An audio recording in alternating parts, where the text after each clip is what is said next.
சின்ன சேனலுக்கு எதா இருந்தாலும் அது கொஞ்சம் ஆதரவு கொடுங்க. உங்க பொண்ணான கையை கொண்டு அந்த பெல்லில் தட்டிடுங்க. அவங்களுக்கு சப்ஸ்கிரைபர் 5-10 ஏறுனா அவங்க மனசு சந்தோஷப்படும். அவங்க வீடியோவும் பாருங்க.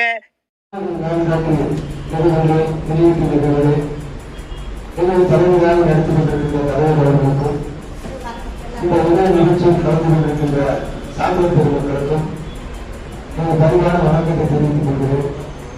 நம்ம லட்சபதி ஐயா அவர்கள் சொன்னது போல எங்கும் தமிழ் எதிரும் தமிழ் என்ற நிலையெல்லாம் மாறி எங்கும் ஏற்று மொழி எதிரும் அந்நிய மொழி என்கின்ற நிலையை நோக்கி நம்ம தமிழகம் போய் கொண்டிருக்கிறது.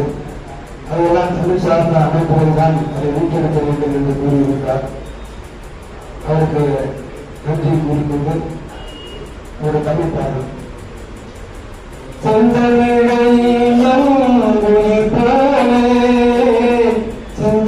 வைத்து வணங்கிடுவோம் செம்மொழியாம் தமிழ் மொழியை சிறப்புற செய்தோரை போற்றிடுவோம்.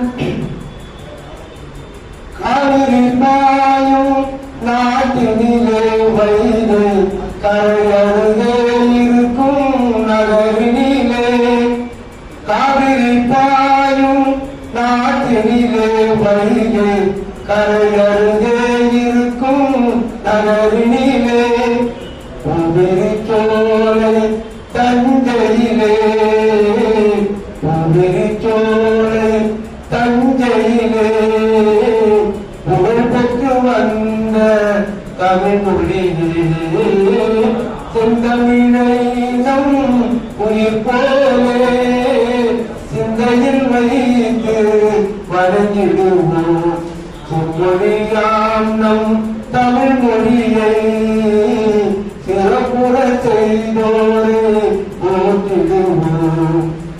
வள்ளுவன் வாய்மொழி சொல்லினிலே கம்பன் வடித்திட்ட காவிய வரிகளிலே வள்ளுவன் வாய்மொழி சொல்லினிலே கம்பன் வடித்திட்ட காவிய வரிகளிலே தெல்லு தமிழ் வளர் மதுரையிலே தெல்லு தமிழ் வளர் மதுரையிலே தேன்கனி சுவை பெற்ற தேன் தமிழே செந்தமிழை நம் உயிர் போலே சிந்தையில் வைத்து வணங்கிடுவோம் செம்மொழியாம் நம் தமிழ் மொழியை சிறப்புற செய்தோரே போற்றிடுவோம்.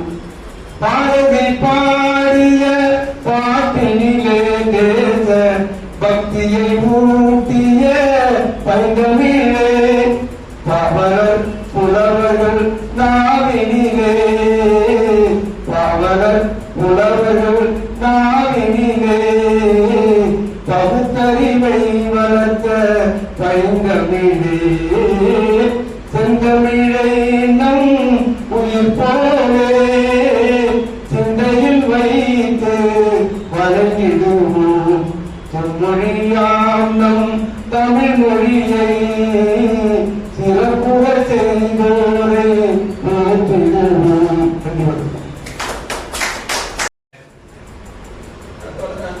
தமிழ் வழி தமிழ் மொழியின் சிறப்பு இவை யாவற்றையும் மிகுந்த ஆதாரங்களோடு தமிழை நம்முடைய தமிழர்கள் தமிழ் ஆண்டினை எப்படி பயன்படுத்திக் கொண்டு வந்தார்கள், நேரத்தை எப்படி கணக்கிட்டார்கள், 60 நாழிகை என்றெல்லாம் கணக்கிட்டார்கள் என்றதெல்லாம் மிக அற்புதமான பல ஆதாரங்களோடு சொல்லியிருக்கிறார். ஐயா அவர்கள் சொன்னதை போல நாம் செய்ய வேண்டும்.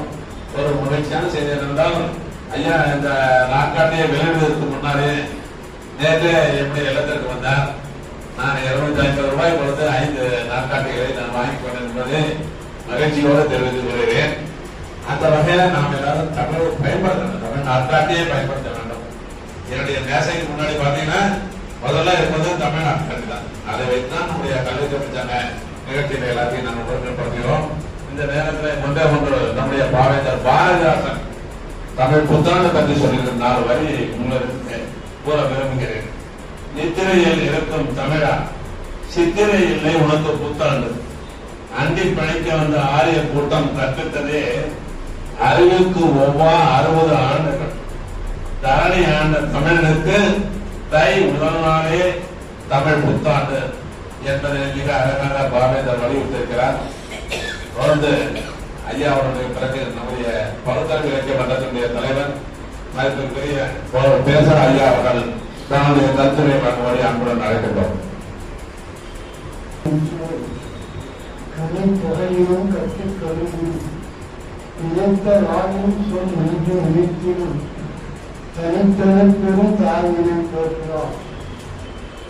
அன்புக்கும் மதிப்புக்குரிய தமிழை இந்த தமிழர் இருக்க பரப்பிக் கொண்டிருக்கின்ற தலைவர் மற்றும் தமிழ் ஆர்வலர்களே, உங்கள் அனைவருக்கும் உங்களுடைய வணக்கத்தை தெரிவித்துக் கொள்கிறோம். இன்றைய காலத்தில் தமிழர் நிலை எப்படி இருக்கிறது என்பதை நம்முடைய சங்கை தமிழர் லட்சுமி அவர்கள் உண்டான பழக்கம் மிக்க சிறப்பாகவே சொல்லி சென்றார். உண்மையிலேயே தமிழ்நாடு இந்த அளவில் இருக்கிற நிலையை அவர்கள் சொல்லும் போது நம்முடைய சின்னப்ப தமிழரும், அதாவது தமிழ் நாட்காட்டி தமிழினுடைய ஆண்டு அது எப்படி எப்படி கை கொள்ளப்படாமல் சுகரிக்கப்படுகிறது என்பதையெல்லாம் விளக்கமாக எடுத்துரைத்தார்கள். என்னை பொறுத்தளவில் நம்முடைய தமிழர் தமிழ்நாடு சீரழிந்து போவதற்கு என்னை பொறுத்தளவில் நான் நினைக்கிற காரணங்கள் 3 தான். ஒன்று நடுவண் அரசு, இரண்டாவது தமிழக அரசு, மூன்றாவது நாம் என்ற அளவில் நான் இந்த நடுவண் அரசு என்பது கிட்டத்தட்ட நேரு காலத்திற்கு பிறகு இந்த பாஜக என்ற ஒரு கட்சி ஆட்சிக்கு வந்த பிறகு நம்முடைய நிலைமையே மாறிட்டது. வேளாண் கட்சிக்கு செல்லப்படுகிற காங்கிரஸ் கட்சியும் நமக்கு தீங்கு செய்த கட்சி தான். எல்லா தீங்குகளுக்கும், தமிழின வீழ்ச்சிக்கும், தமிழர் தாழ்வதற்கும் விளையாட்டு போனது இந்த காங்கிரஸ் கட்சி தான். அதில் ஒன்று எதுவும் இந்திய எதிர்ப்பெல்லாம் இவன் காலத்தில் நடந்தது காங்கிரஸ் காலத்தில் தான் நடந்தது.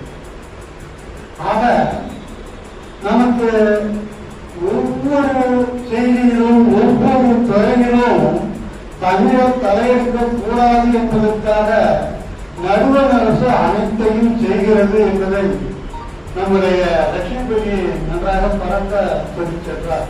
உண்மைதான். தமிழக அரசையே எடுத்துவிட வேண்டும், அதை நீக்கிவிட வேண்டும் என்ற ஒரு முயற்சியிலேயே இப்பொழுது அந்த ஆட்சியானது, பாஜக ஆட்சியானது நமக்கு கொண்டு வருகிறது. இங்கு இருக்கிற தமிழர்களை இவர்களுடைய எளிமையை பயன்படுத்தி, அதாவது வீக்னஸ், அவர்களுடைய அந்த ஆற்றாமையை பயன்படுத்தி, இவர்களுடைய கையாளத்தனத்தாலும் பேராசிரியராலும் சில தவறுகள் செய்ததற்காக அந்த தவறுகளை தங்களுக்கு துருப்பு சீட்டாக பயன்படுத்தி இங்கே தமிழகத்தில் இருக்கிற தமிழக ஆட்சி அரசியலாளர்கள் உட்பட, அதிமுக ஆட்சி அலுவலர்கள் உட்பட பெரும்பாலானவர்களை அவர்கள் தங்கள் கைக்குள்ளிலே வைத்துக் கொண்டு தங்களுடைய அந்த சூட்சும கை என்ற போல அதை வைத்து ஆட்டிக் கொண்டிருக்கிறார்கள் என்பதை நாம் சாதாரணமாக படிக்காதவர்கள் கூட இன்று தெரிந்து கொள்கிற நிலையை நாம் பார்க்கிறோம். வடநாட்டில் இருந்து வருகிற இந்த அமித்ஷா போன்றவர்கள் எல்லாம் இங்கே தமிழ்நாட்டுக்கு வந்து இந்த தமிழக அரசியல்வாதிகளை எப்படியெல்லாம் பந்தாடி கொண்டு விரட்டியும் மிரட்டியும் அவர்களிடத்தில் இருக்கிற அந்த துறை அலுவலர்களால, அதாவது அமலாக்கத்துறை, அந்த துறை, இந்த துறை சொல்லி அவர்கள் முழுக்க இங்க நம்மிடத்திலே பயன்படுத்தி அவர்கள் வழங்கி இருக்கிறார்கள். இவர்களும் செய்த தவறை தான் ஏற்றுக்கொண்டு சிறைக்கு போனவன் போவதைய நான் எங்கள் தமிழருடைய மானத்தை நாங்கள் விடமாட்டோம் என்று சொல்லுகிற துணிச்சல் இல்லாத காரணத்தினாலே இன்று தமிழக அரசியல்வாதிகளும் அவர்கள் கைக்குள்ளே மடங்கி கொண்டிருக்கிறார்கள். இதை நாம் பார்த்தோம். அதோடு இன்னும் அவர்கள் நமக்கு எதிரே என்று தீர்த்து விட்டது. இப்ப தமிழக பேருந்துகளுக்கெல்லாம் இந்த அதற்கு முன்பு தமிழ்நாட்டு அரசு பேருந்து என்று போல கொஞ்சம் பெரிய இடைக்காலத்தில் ஓராண்டு அவர்கள் அது அரசு பேருந்து என்று மாற்றினார்கள் என்று சொன்னால் அதற்கு அது தமிழக அரசா அல்லது வட மாநில அரசா என்று என்ன பொறுத்தவரை புரியவில்லை. ஏன்னா இதற்கு கூட அப்ப தமிழ்நாடு கூட வைக்கக்கூடாது என்று அவர்கள் சொன்னால் அப்புறம் இவர்கள் மாற்றி விடுவார்களா? எதையோ போராடுகிற நம்முடைய தமிழக அரசு, எதையோ அவர்களுக்கு எதிராக பேசுகிற அரசு ஏன் என்னுடைய நாட்டிலே தமிழ்நாட்டிலே ஓடுகிற அந்த பேருந்துகளுக்கு தமிழக அரசு பேருந்து என்று வைத்தால் என்ன தவறு என்று கேட்டிருப்பதாக நாம் செய்தித்தாளி படிக்கிறது. நீங்கள் யாராலும் படித்திருந்தால் சொல்லலாம். அதற்கு கூட நம்முடைய கையாளர்கள் உங்களுடைய ஆட்சிக்கு வர வேண்டும் என்பதற்காக சில சட்ட திட்டங்களை வகுத்துக் கொண்டு அதை பெரிதுபடுத்துவதனால மற்றும் என்ன பயன் தமிழுக்கு வளர்த்துவிட போகிறது? இது அண்ணா காலத்திலிருந்தே நமக்கு வந்த ஒரு கேவலமான நிகழ்ச்சி. தமிழ்நாட்டில் இருமொழி கொள்கை என்ற பெயரில அன்று அண்ணா அவர்கள் நல்லதற்காக செய்தார், அவ்வளவுதான். ஆனால் அதே நேரத்தில் வகுத்த அந்த சட்ட விதி முறைகளை சரியாக செய்யாத காரணத்தினால்தான் இன்றைக்கு தமிழ் இன்று அந்த ஆங்கிலத்தை கூட எதிர்க்க முடியாமல் அவர்களுடைய வேலை குறைத்துக் கொண்டு நாயை கூட கீழே நிற்க வேண்டிய ஒரு நிலை வந்தது என்று சொன்னால் அந்த இருமொழி கொள்கை என்ற சட்டத்தை அந்த முறையை வகுக்கும் பொழுது சரியாக வகுக்காத காரணத்தினால்தான். ஆங்கிலம் தமிழ் என்று நீ வகுத்திருந்தால் பேச்சில்லை, நீ ஆங்கிலம் தாய்மொழி என்று நீ வகுத்த காரணத்தினால தாய்மொழி என்ற அந்த ஒரு சொல்லினுடைய இருக்கிற தெலுங்கு, கன்னடம், மலையாளம் முதலிய பிற மொழிகள் எளிதாக உள்ள நடந்துவிட்டன. நம்மால் பக்தி இல்லை. இன்றைக்கு கூட தமிழில் தான் முடியும் என்று தமிழக அரசு ஆணை போட முடியுமா? முடியும், ஆனால் தெம்பு இல்லை. அதற்கு இந்த ஆட்சியை கவிழ்த்துவிட்டால் என்ன செய்கிறது என்ற பயத்தை தவிர வேற ஒன்றும் இல்லை. ஏன் மற்ற மாநிலங்கள், மற்ற அதாவது மலையாளம், கன்னடம், தெலுங்கு போன்ற பகுதிகளிலே அங்கே போய் நீங்கள் அவர்களுடைய மொழியை படிக்காமல் அதிலே நீங்கள் நல்ல ஒரு இது பெறாமல் ஒரு சான்றிதழ் வாங்காமல் அங்கே வேலை செய்ய முடியாது. இதே தெலுங்கு நாட்டிலே, இதே மலையாள நாட்டிலே நீ அரசு ஊழியராக பணி செய்ய முடியாது. ஆனால் தமிழ்நாட்டிலே நீ செய்ய முடியும். காரணம், இங்க இந்த தாய்மொழி என்ற ஒரு தேவையில்லாத அந்த வார்த்தையை போட்ட காரணத்தினால தமிழ்நாட்டிலே எங்கள் தாய்மொழி நாங்கள் சிறுபான்மையர் என்று சொல்லி தன் சலுகைகளை வாங்கிக் கொண்டு இன்றைக்கு தமிழனை விட மற்ற மாநிலத்துக்காரர்கள் தான் அதிகமான பதவிகளையும் போராட்டங்களையும் அனுமதித்துக் கொண்டிருக்கிறார்கள். அதுவே ஒன்று ஐயமில்லை. அதற்கு காரணம் என்ன? அது அந்த அளவில் அமைத்துக் கொள்வோம். அடுத்தது நாம் இங்கு ஏன் சொல்ல வருகிறேன் என்பதை நான் ஒரு 5 நிமிடத்தில் சொல்லிக் கொடுக்கலாம் என்று நினைக்கிறேன். ஏனென்றால் எல்லோரும் அவர்களுடைய கருத்தை சொல்ல நேரம் வேண்டும். அதனால் அதாவது நாம் எங்க தவறு செய்கிறோம்?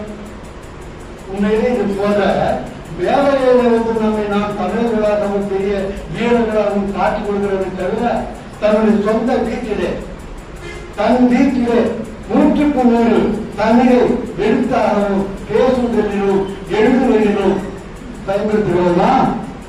100க்கு 100 நாம் சொல்வது 5 விழுக்காடு 10 விழுக்காடு என்னை பொறுத்தவரை ஒரு 50 விழுக்காடு அவ்வளவுதான். என்ன பொறுத்தவரை சொல்வது 100க்கு 100. சின்னப்பட்ட எடுத்துக்கொண்டால் அவர் ஒரு 7 விழுக்காடு. ஏன் நம்முடைய வீட்டிலே நம்ம பிள்ளைகளுக்கு நமக்கு பேர் வைக்க வச்சிருக்கிறதா நல்ல தமிழ்ல சும்மா பேசுகிறோம். யார் யாராவது எழுத்திருந்தவர்களுடைய பேரப்பிள்ளைகளுடைய பேர சிவந்தர்கள் பார்க்கலாம், அவர்கள் பிள்ளைகளுடைய பேர தமிழ சொல்கிறது பார்க்கலாம். முடியாது. சும்மா நான் ஐயா பேசுறாரு, வீட்டுல போய் தெரிஞ்சுதான் பேசுறாரு. தெலுங்கு தப்பு இல்லை. ஏன்னு கேட்டா என்ன பொறுத்தவரை தெரியாத மொழிதான். தெலுங்குங்கிறது தமிழ், மலையாளங்கிறது தமிழா, கன்னடமும் தமிழா. கால போட்டு அவன் பேச வழி இல்லாமல் பேசுவதற்கு அந்த மாறுதல் ஏற்பட்டு அவன் தப்பா பேசியதெல்லாம் சரியா வச்சு மொழியை வைத்துக் கொண்டான். அவ்வளவுதான்.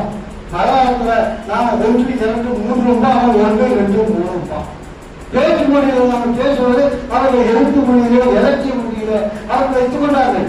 அதை போல ஒவ்வொன்றும் அடிச்சொல்ல ஆராய்ந்தால் என்ன எல்லாம் இந்த திராவிட மொழியில ஆராய்ச்சி பண்ணி நீங்க அடிச்சொல்ல பார்த்தா எல்லாம் தமிழ் தான்.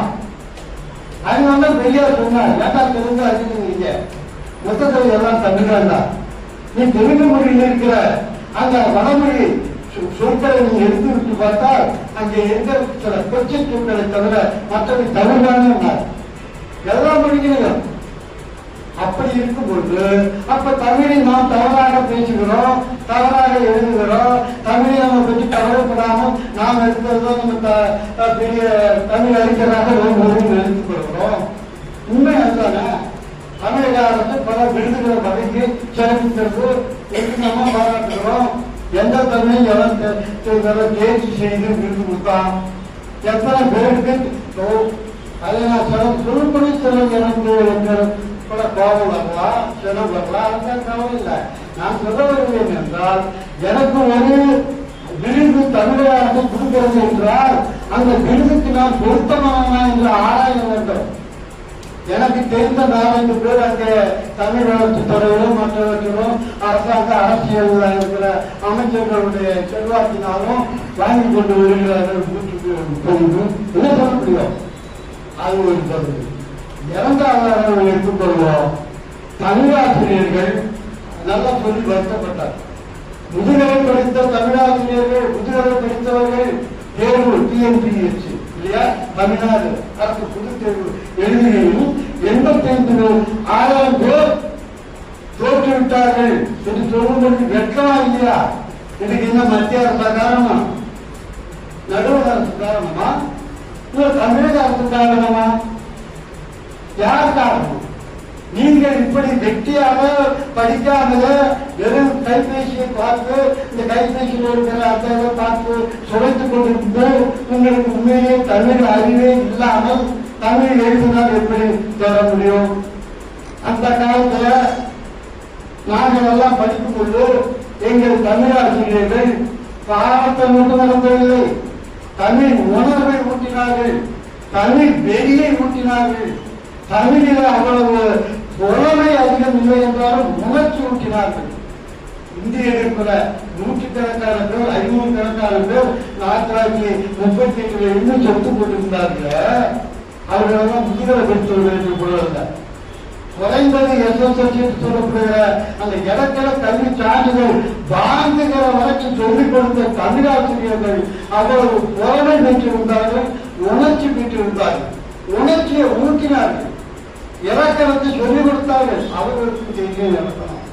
இப்ப இருக்கிற தமிழாசிரியர் கவனித்துக் கொள்ளப்படாது, அப்படியே கண்டாங்க கவலை. எத்தனை தமிழாசிரியர்களுக்கு தமிழ் 10ஆம் வகுப்பு 12ஆம் வகுப்பு நடத்துகிற தமிழ் அறிவு இருக்கிறது சொல்ல முடியுமா? பாருங்க, புத்தகத்தை வாங்கி பாருங்க, பையனை கேட்டு பாருங்க, ஏதாவது இலக்கணத்தை தெரிகிறதா? அவன் பையனுக்கு தெரியவில்லை என்றால் என்ன பொருள்? பையனுக்கு சொல்லிக் கொடுக்கிறது என்று பொருள். பையனுக்கு சொல்லிக் கொடுக்கிறது என்றால் என்ன பொருள்? தனக்கு தெரியவில்லை என்று பொருள். ஏதோ இந்த சட்டம் அது இது இப்படி தேர்வு இருக்கிற முறையில அரசாங்கம் வைத்துக் கொண்டு அதில் இத்தனை மதிப்பெண் வாங்கினால் தேர்ச்சி என்று சொல்லிக்கொண்டு அதில் பல பேர் பார்த்து எழுதி, சில பேர் தேர்ச்சி எழுதியும், சில பேர் மேல் இருக்கிற செல்வாக்காலும் வைத்து தாங்கள் தேடி தமிழாசிரியர்களாக இருந்து விடுகிறார்கள். ஓவிய ஆசிரியராக இருந்தவர்கள், இடைநிலை ஆசிரியர்களாக இருந்தவர்கள், கைத்தறி ஆசிரியர்களாக இருந்தவர்கள் தமிழ் தேர்வு எழுதுகிறார்கள். நாம் வாழ்த்துக்கிறோம். அது வேறு செய்தி. தமிழாசிரியர்களாக ஆகிவிடுகிறார்கள். தமிழகத்துக்குள்ள ஆன பிறகு இந்த கைத்தறி ஆசிரியர் அந்த தமிழகத்திலே 10ஆம் வகுப்புக்கு பாடம் நடத்தக்கூடிய அறிவை பெற்றிருக்கிறாரா? ஏன்னா நான் மாவட்ட கல்வியில 2 ஆண்டு படிக்கிறோம். அதுதான் இந்த கடலூர் மாவட்டம், திருச்சி மாவட்டம், இந்த 2 நான் ஓராண்டு இருந்தேன். நான் அப்படி சுற்றி பார்த்த அளவிலே எனக்கு ஏற்பட்ட அந்த அனுபவங்களை வைத்துதான் இப்பொழுது பேசுகிறேனே தவிர வெறும் சரடி இல்லை. உண்மை அதுதான். தெரியவில்லை, இலக்கணம் தெரியவில்லை, இலக்கியம் தெரியவில்லை. அதை தெரியாமலே ஏதாவது பார்த்துக்கிட்டு இருந்து அதில் செலவழி கொண்டு கைபேசி வைத்துக் கொண்டு அதில் வைத்து அதை வைத்துக் கொண்டு பாடம் நடக்கிறது. என்ன கேவலமான சொல்ல பாருங்க. தமிழகம் நான் சொன்னேன் இப்படியே, நான் டைரக்டர் முன்னால நான் மாவட்ட கல்வி அதிகாரி ஆனபோது அவர்கிட்டே சொன்னேன், இந்த தமிழை திருத்துவதற்கு நீங்கள் என்ன ஆலோசனை சொல்லலாம்னு கேட்டார். கேட்டு வந்து நல்லா மீச பேச முத்து கல்வி கொடுத்த நான் சொன்னேன், எல்லா ஆசிரியர்களுக்கும் ஆண்டு முடிவிலே தேர்வு வைங்க. பொது தேர்வு வைங்க. இப்ப 10ஆம் வகுப்பு நடத்துறாங்கன்னா 10ஆம் வகுப்புக்கு அவர் போதுமான அறிவு பெற்றிருக்கிறாரா? தமிழாசிரியர்கள் தமிழாசிரியர்கள், ஆங்கில ஆசிரியர்கள் ஆங்கில ஆசிரியர்கள், அதெல்லாம் ஒண்ணுமே வைக்காம ஆண்டு ஆனா தூக்கி மேலே போட்டுக்கிட்டு இப்படியே ஆண்டு அதிகமாக உயர் பதவி உயர்வு இரட்டை இது இன்னொரு தேர்வு வைக்கிட்டா அதற்கு இன்சென்டிவ் இன்கிரிமெண்ட் இப்படியெல்லாம் பல விதமாக ஆசிரியர்கள் இப்படி கொடுத்து ஊக்குகிறவை தவிர கைத்தறி ஆசிரியராக இருந்தது இருந்தா தமிழ் அறிவு அந்த கைத்தறி ஆசிரியர் தமிழ் ஆசிரியராக உயர்த்த பொழுது அந்த அறிவு இருக்கிறதா? கைத்தறி ஆசிரியராக இருந்து தமிழாசிரியராக ஆகிய எதற்காக 2-3 ஆண்டு ஆனாலும் நீ தமிழாசிரியராக ஆனதிலிருந்து அந்த பழைய பாட்டியெல்லாம் போட்டு அறிவியல் போட்டு வாங்கிருக்கீங்க. வாங்கலன்னா உங்க அசோசியேஷன்ல சேர்ந்து சந்தைக்கு போறீங்க, தலைமை ஆசிரியர் யோசனை அறிஞர் கூட போறீங்க. அங்க போய் மாவட்ட கல்வி அதிகாரி அலுவலகம் முன்னால போராட்டம் நடத்துறீங்க. சரி, அரியரை வாங்கி கொடுத்தப்ப சரி, நீ 8ஆம் வகுப்பு படிச்சுட்டு கைத்தறி ஆசிரியரா இருந்தீங்க. அந்த தமிழ்ல இருந்து நீங்க 10ஆம் வகுப்பு தமிழ் நடத்துவதற்கு வேண்டிய அறிவை பெறவில்லையே, அந்த அரியரை நீ படிச்சியா என்று கேட்க முடியாத நாதியற்ற தமிழ் அறிவு இல்லாத இந்த தமிழக அரசாங்கத்தான் நாம கெட்டு போகிறோம். தமிழாசிரியர்களுக்கு போதிய தமிழ் அறிவு இல்லை, தமிழாசிரியர்களுக்கு போதிய உணர்ச்சி இல்லை, தமிழாசிரியர்களுக்கு போதிய மனம் இல்லை. அந்த மனம்னா வேணும். ஆக இப்படிப்பட்ட இந்த தமிழ் இல்லாததுனாலே இப்பொழுது படிக்கிற மாணவர்களுக்கு தமிழ் உணர்ச்சி இல்லை, தமிழ் அறிவு இல்லை, தமிழ் குரல் இல்லை. அதனால இவனுக்கு அந்த தமிழ் நாடு தமிழ் இனம் இப்படி போன்ற அறிவெல்லாம் இவர்களுக்கு வரவில்லை. அதை உணர்த்துகிற அளவுக்கு தமிழாசிரியர்களுக்கு போதிய அறிவும் குணமும் அந்த உணர்ச்சியும் அறிவும் இல்லாத காரணத்தினால் தமிழ்நாடு தமிழர்கள் தமிழ் மாணவர்கள் மங்கிக் கொண்டிருக்கிறார்கள். அவைகளையெல்லாம் போக்குவதற்கு அந்தர்ஜாலங்களுக்கு நினைவூட்டுவதற்காகத்தான் இந்த தமிழ் நாட்காட்சி போன்ற இந்த நாட்காட்சியை நீங்கள் வாங்கி சென்று மாற்றிவிட்டு உங்கள் படிக்கிற பள்ளிகளிடத்துல தினம் நினைவூட்ட வேண்டும். தம்பி, இன்றைக்கு தமிழ்நாடு என்ன, பேரு என்ன, தமிழ் ஆங்கிலத்தில் எல்லாருக்கும் தெரியும், தமிழ் மாற்று அதை உணர்த்துவதற்கு இந்த நாட்காட்டி பயன்படும். அதே போலவே இந்த மாதத்திலே இன்றைக்கு அதாவது தமிழ் அறிஞர்கள் இருக்கிறார்களா, தமிழ் அறிஞர்கள் திறந்திருக்கிறார்களா, அறிவியல் அறிஞர்கள் திறந்திருக்கிறார்களா, இறந்திருக்கிறார்களா என்பதையெல்லாம் இந்த நாட்காட்டி உங்களுக்கு சொல்லும். ஆக இப்படி பல விதங்களிலே தமிழை பற்றி தமிழ் உணர்வை ஊட்டுகிற ஒரு தமிழ் நாட்காட்டியை ஐயா அவர்கள் கொண்டு வந்து பரப்புவது மிகுந்த மகிழ்ச்சி அளிக்கிறது. இன்னும் நிறைய சொல்லலாம், நேரம் இல்லை. ஆனால் இப்போது என்னுடைய உரையை வழங்கிய சண்முகராமன் ஐயா அவர்களுக்கு நன்றி தெரிவித்துக் கொள்கிறோம். 2 நிலவுகளுக்கு முன்னர் மதுரை உலக தமிழ் சங்கம் என்ற ஒரு அமைப்பு அரசியல் சார்பானது. அந்த அரசு சார்பான அந்த நிகழ்விலே 3 நாட்கள் பொங்கல் விழா கொண்டாடினார்கள். அதில் பல அயலக தமிழர்களும் வந்திருந்தாங்க. அப்போது அவர்கள் நிறைவு நாள் அன்று ஒரு தீர்மானம் நிறைவேற்றினார்கள். அந்த தீர்மானம் நிறைவேற்றும் போது தீர்மானத்திற்கான சாராம்சங்கள் என்னவென்பதை 2-3 அமர்வுகளாக வைத்து எங்களிடத்திலாம் கருத்து கேட்டார்கள். அப்போது என்னுடைய வாய்ப்பு வரப்பொழுது ஒரே ஒரு கருத்தை மட்டுமே முன்வைத்தேன். அதை முன்னிலைப்படுத்தியது ஐயா தமிழ் வழி கல்வி இயக்கத்தினுடைய சென்னப்பச்சமணர் அவர்கள் எல்லா இடங்களும் சொல்லிக் கொண்டிருக்கின்ற வலியுறுத்திக் கொண்டிருக்கின்ற ஒரே ஒரு கருத்து என்னவென்றால், தமிழ்நாடு அரசு 1ஆம் வகுப்பிலிருந்து பட்டப்படிப்பு வரையில தமிழை கட்டாய பாடமாக ஆக்க வேண்டும், அதற்கான அரசாணையை வெளியிட வேண்டும் என்று நம்முடைய சின்னப்பச்சமணர் ஐயா சொன்ன அந்த கருத்தினை நான் என்னுடைய கருத்துரையாக அங்கே பின்மொழிந்தேன். நம்முடைய தந்தை தமிழ் பல்கலைக்கழகத்தினுடைய ஓய்வு பெற்ற துணைவேந்தர் திருவாளர் சி. சுப்பிரமணியன் அவர்கள் தான் எல்லாத்தையும் தொகுத்து நிறைவு அவர்களை வெளியிட்டார். அதுல முதலாவது கருத்து ஐயா அவர்கள் சொன்ன கருத்திலே நான் சொன்னதை அதுதான் முதலாவது கருத்தாக அரசுக்கு வேண்டுகோள் என்ற தலைப்பிலே அந்த ஒரு தமிழை முதல் வகுப்பிலிருந்து பட்டப்படிப்பு வரையில கட்டாய பாடமாக ஆக்க வேண்டும் என்று கேட்டுக்கொண்டார்கள் என்பதை இங்கே ஐயா அவர்கள் சார்ந்த பெருமையோடு மகிழ்ச்சியோடு சொல்லிக் கொண்டிருக்கிறேன். ஐயா அவர்களுக்கு நன்றி. தொடர்ந்து நம்முடைய மாசலாமணி ஐயா அவர்களை அன்பும் அவருடைய கருத்துரை வழங்க அழைக்கிறோம். அனைவருக்கும் வணக்கம். வாழ்க தமிழ், வளர்க தமிழ், உயர்க தமிழ்.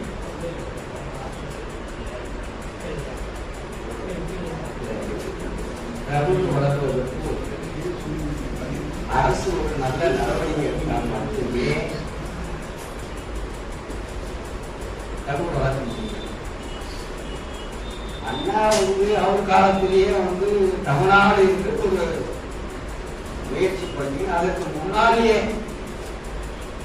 ஆட்சியாளராக வருவதற்கு முன்னாலேயே தமிழுக்கு ஒரு முக்கியத்துவம் கொடுத்து தமிழ்நாடு என்று போராடி தமிழ் திட்டார். ஆனா இன்னைக்கு என்ன நிலைமைன்னு கேட்டீங்கன்னா, நாம கூட இப்போ ஒரு விடுப்பு எழுதுவோம், விடுப்பு லெட்டர், அதுல டூ அட்ரஸ் தான் போடுறாங்க. அனுப்புனர், பெறுநர் அப்படி போடுறது கிடையாது. நிறைய லெட்டர்களை பார்த்திருக்கேன், அனுப்புனர் பெறுநர் போடுறது. அப்போ மூளையில என்ன பதியோ அதுதான் டக்குனு கையில வரும். இப்ப என்னன்னு கேட்டீங்கன்னா, பசங்களை கல்வி கூடம், அங்க கல்வி கூடத்துல தமிழ் கல்வி கற்றுக் கொடுக்கிறது கிடையாது. அங்க படிக்கிற பசங்களுக்கு தமிழ் தெரியாது. அதுக்காகவே அங்கீகாரம் தர்றாங்க. இங்கிலீஷ் கற்றுக் கொடுக்குறான், நாங்க இங்கிலீஷ்லயே தான் நடத்துவோம். ப்ரீகேஜிங்கிறான், எல்கேஜிங்கிறான், ஜிபி, இது மாதிரிதான் சொல்றாப்புல. ஏன் அடிப்படை கல்வின்னு சொல்ல முடியாதா? அப்படி நீங்க வழக்கமா வந்தாலுமே இந்த தமிழ் இதுவாகும், அது பரப்புரையாகும். பரப்புவதற்கு அதிகாரம் என்னன்னு கேட்டீங்கன்னா, கட்டாயமாக 10ஆம் வகுப்புலையோ 12ஆம் வகுப்புலையோ 8ஆம் வகுப்பு ஒரு காலத்துல தேர்ச்சி பெறணும். அது மாதிரி அந்த தேர்ச்சியிலையும் தமிழை முக்கியத்துவப்படுத்திக்கணும். இவ்வளவு தமிழ் மார்க்கு வாங்கினால் மட்டுமே அது ஒரு சிறப்பு கொடுக்கணும். அப்படி கொடுத்தால் மட்டும்தான் தமிழ் பதிய வச்சிருக்க முடியும்.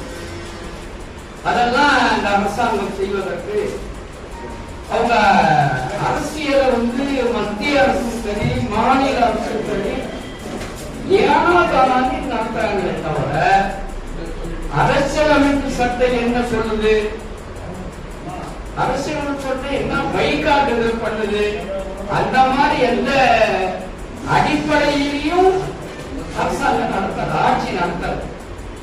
ஆட்சி அதிகாரத்தில் இருக்கிறவங்க என்னன்னு கேட்டீங்கன்னா, அவங்க ஐயன்னு கேட்டீங்கன்னா அது ஒரு பெரிய, அது யாரும் கேட்க போறது இல்லை. இப்ப நம்ம இருக்கோம், இப்ப நம்ம பரப்புரை பண்ணோம்னு சொன்னா தெருவுல நிக்கணும், தெருவுல போராடணும், மறிக்கணும். பஸ் மறிச்சாக என்னன்னு கேட்பாங்க, தமிழ் பரப்புரை அப்படின்னு ஒரு கேட்டீங்கன்னா அதுவாவது கொஞ்சம் வளரணுமே. அப்படிலாம் நம்ம பண்ணினால் மட்டும்தான் இந்த தமிழை நிலைநாட்ட, தமிழ்நாட்டில் தமிழை நிலைநிறுத்த மிகவும் சிரமப்பட்டு. அதான் என்னுடைய இந்த காலகட்டத்தினுடைய நிலை. காரணம், அரசாங்க பள்ளியெல்லாம் மூட போகுது, தனியார் பள்ளியெல்லாம் வளர போகுது. தனியார் பள்ளி குடிப்பில் ஏன் சேர்க்கிறாங்க? ஒரு பள்ளி, தனியார் பள்ளி, சாதா பள்ளி வேற, சிபிஎஸ்இ பள்ளி வேற. இப்படி பிரிச்சு மக்களுக்கு என்ன சொன்னாலும் அதுல ஆர்வமா ஓடிடுறாங்களே தவிர, நம்ம பையன் தமிழ் வளரணுமே, அவனுக்கு எல்லா விஷயமும் தெரியணுமே, நம்ம பொண்ணுக்கு எல்லா விஷயமும் தமிழ்ல தெரியணுமே அப்படிங்கிற அக்கறை பெற்றோருக்கும் இல்ல, ஆசிரியர்களுக்கும் இல்ல என்பதை சுருக்கமாக தெரிவித்துக் கொண்டு வாய்ப்புக்கு நன்றி தெரிவித்துக் எல்லாமே பெயர்ல எவ்வளவு மோசமா நடந்திருக்கிறது அருமையாக சொல்லி கேட்டார். காராள வம்சம் என்ற ஒரு அற்புதமான ஒரு மலைவாழ் மக்களை பற்றிய நூலை ஐயா அவர்கள் எழுதி இருக்கிறார். அதுல நம்முடைய கல்லாயன் மலை மக்கள், இந்த பூர்வீக குடிமக்களை பற்றிய பழக்கவழக்கெல்லாம் சொல்லி மிக அருமையான ஒரு நற்றமிழ் ஆசான் என்ற சொல்ல வேண்டும். தொடர்ந்து நம்முடைய மக்கள் அதிகாரத்தினுடைய திருவாளர் ராமலிங்கம் அவர்களை கருத்துரை வழங்கும்படி அனுமதி.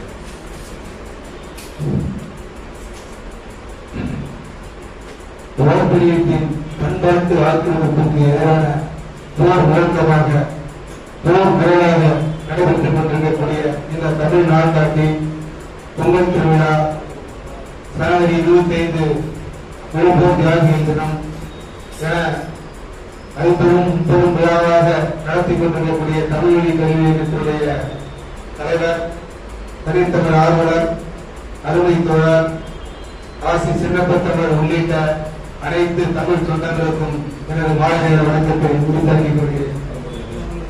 எனது அன்பு சகோதரர்களே, தமிழ் சொந்தங்களே, இன்று இந்த தமிழ் நாட்டில் தமிழ் பற்று, நாட்டுப்பற்று, தமிழ் நூற்பற்றின் காரணமாக தொடர்ந்து 27 ஆண்டுகளாக தொடர்ச்சியாக தமிழ் நாட்பாட்டை வெளியிட்டு வரக்கூடிய தமிழ் வழி கல்வி இயக்கத்திற்கும் அதனுடைய முன்னோடியாக செயல்பட்டுக் கொண்டிருக்கக்கூடிய ஆசி சின்னப்ப தமிழ் அவர்களுக்கும் நமது தமிழ் சார்ந்த வணக்கத்தை தெரிவித்துக் கொள்கிறேன். அவருடைய பயணம் தொடரட்டும். நமது அன்பு சகோதரர்களே, தோழர்களே, இன்று நாம் இந்த தமிழ் நாட்பாட்டை பற்றிய விவரங்களை பேசிக் கொண்டிருக்கக்கூடிய இந்த தருணம் என்பது ஆரிய பார்ப்பன சாம்ராஜ்யத்தை நிறுவத் துடிக்கும் அகண்ட பாரதம் தான் எங்களுடைய கனவு என்று துடித்துக் கொண்டிருக்கக்கூடிய இந்து ராஷ்டிரம், அகண்ட பாரதம், ராமராஜ்யம், இந்த ராஜ்யத்தை எல்லாம் உருவ போகிறோம் என்று சொல்லிக் கொண்டிருக்கக்கூடிய சனாதன சங்கி RSS என்ற அந்த சனாதன சங்கி கூட்டத்தினுடைய அரசியல் பிரிவாக இருக்கக்கூடிய பாஜக என்ற அந்த அரசியல் அமைப்பின் சார்பாக பல்வேறு சட்டங்களையும் திட்டங்களையும் தமிழர்களுக்கு எதிராக, தமிழ் மொழிக்கு எதிராக, தமிழர்களுக்கு எதிராக பல்வேறு திட்டங்களையும் சட்டங்களையும் தொடர்ந்து கொண்டு வந்திருக்கிறார்கள். சுதந்திர போராட்ட காலத்தில் சுதந்திரத்திற்கும் அதற்கும் சம்பந்தம் இல்லாத இந்த ஆரிய பார்ப்பன கூட்டம் சுதந்திர போராட்ட தியாகிகளையும் அவருடைய அர்ப்பணிப்பையும் காட்டிக் கொடுத்த சாவர்கர் தளவாளி கூட்டம், இந்த நயவஞ்சக நெறி கூட்டம் இன்று நம்மை ஆண்டு கொண்டிருக்கிறது. அது ஒரு அவமானமாகத்தான் பார்க்கிறோம். இருந்தாலும் என்ன செய்ய, அரசியல் அதிகாரம் என்பது அவர்கள் கையில் இருக்கிறது. ஆகவே அறிவியலுக்கு புறம்பான மூல பழக்க வழக்கங்கள் பக்தி என்பதை மக்களிடம் இருக்கின்ற அந்த பழக்க வழக்கத்தை பயன்படுத்திக் கொண்டு இந்த RSS என்பது விஸ்வ இந்து பரிஷத், இந்து முன்னணி, இந்து மக்கள் கட்சி, அனுமன் சேனா, ராமன் சேனா, கலக்காரா பேர் கலக்காரா வச்சிருக்கான், என்னவோ சொல்லிட்டு வெளியே சொல்லிட்டு போவான், சாதி சொல்ற மாதிரி. அவ்வளவு சனாதன சந்தா, இப்படி பல்வேறு பேர்களில் இந்த கூட்டம் அழைத்து கொண்டிருக்கிறது. ஆகவே அதற்கு எதிராக நாம் போராட வேண்டும் என்று சொன்னால் தமிழ் பற்றி நமக்கு முன் எனக்கு முன் பேசிய ஐயா நெருங்கியும் சொன்னது போல் குறைந்தபட்சம் தமிழிலாவது நாம் பெயர் வைக்க வேண்டும், தமிழை படிக்க வேண்டும், தமிழ் நாட்காட்டி நமக்கு தெரிந்த ஒருவரிடம் அறிமுகப்படுத்த வேண்டும். இப்படியாவது குறைந்தபட்சம் நாம் அதை செய்ய வேண்டும். செய்வதோடு மட்டுமல்லாமல் இந்த பார்ப்பனியத்தின் பண்பாட்டு ஆக்கிரமிப்புக்கு எதிராக இந்த அகண்ட பாரதத்தை நிறுவத்துடிக்கின்ற RSS மற்றும் பாஜகவை தேர்தலில் நாம் தோற்கடிக்க வேண்டும். அரசியல் அதிகாரத்தில் இருந்து நாம் விலக்கடிக்க வேண்டும். அதற்கான பயணத்தை தொடர வேண்டும். தேர்தலில் தோற்கடிப்பதோடு மட்டுமல்லாமல் ஜனநாயக விரோத, விவசாயிகள் விரோத, தொழிலாளர் விரோத, அனைத்து விவசாயிகளுக்கு மட்டுமல்ல தொழிலாளர்களுக்கு மட்டும் அனைத்து வியாபாரிகளுக்கும் எதிரானவர், அனைத்து வர்க்க பிரிவினர், வழக்கறிஞர், ஆசிரியர், அரசு ஊழியர்கள் என அனைத்து பெரும்பான்மை உழைக்கும் மக்களுக்கு எதிரான இந்த RSS மற்றும் அதனுடைய அடிவரையாக செயல்படக்கூடிய அரசியல் கட்சியாக பாஜகவுக்கு எதிரான நம்முடைய போராட்டம் தொடர வேண்டும். அவர்களை தேர்தலிலும் தோற்கடிக்க வேண்டும், தெருவிலும் விரட்டடிக்க வேண்டும். அதற்கான பயணம் தொடரட்டும் என கூறி பேச வாய்ப்பளித்த தலைமைக்கு நன்றி கூறுகிறேன். வணக்கம், நன்றி. கருமணி கருணாகர் அவர்கள் தங்கள் கருத்தை பதிவு செய்வார். சான்றோர்கள், நண்பர்கள், தோழர்கள் அனைவருக்கும் வணக்கம்.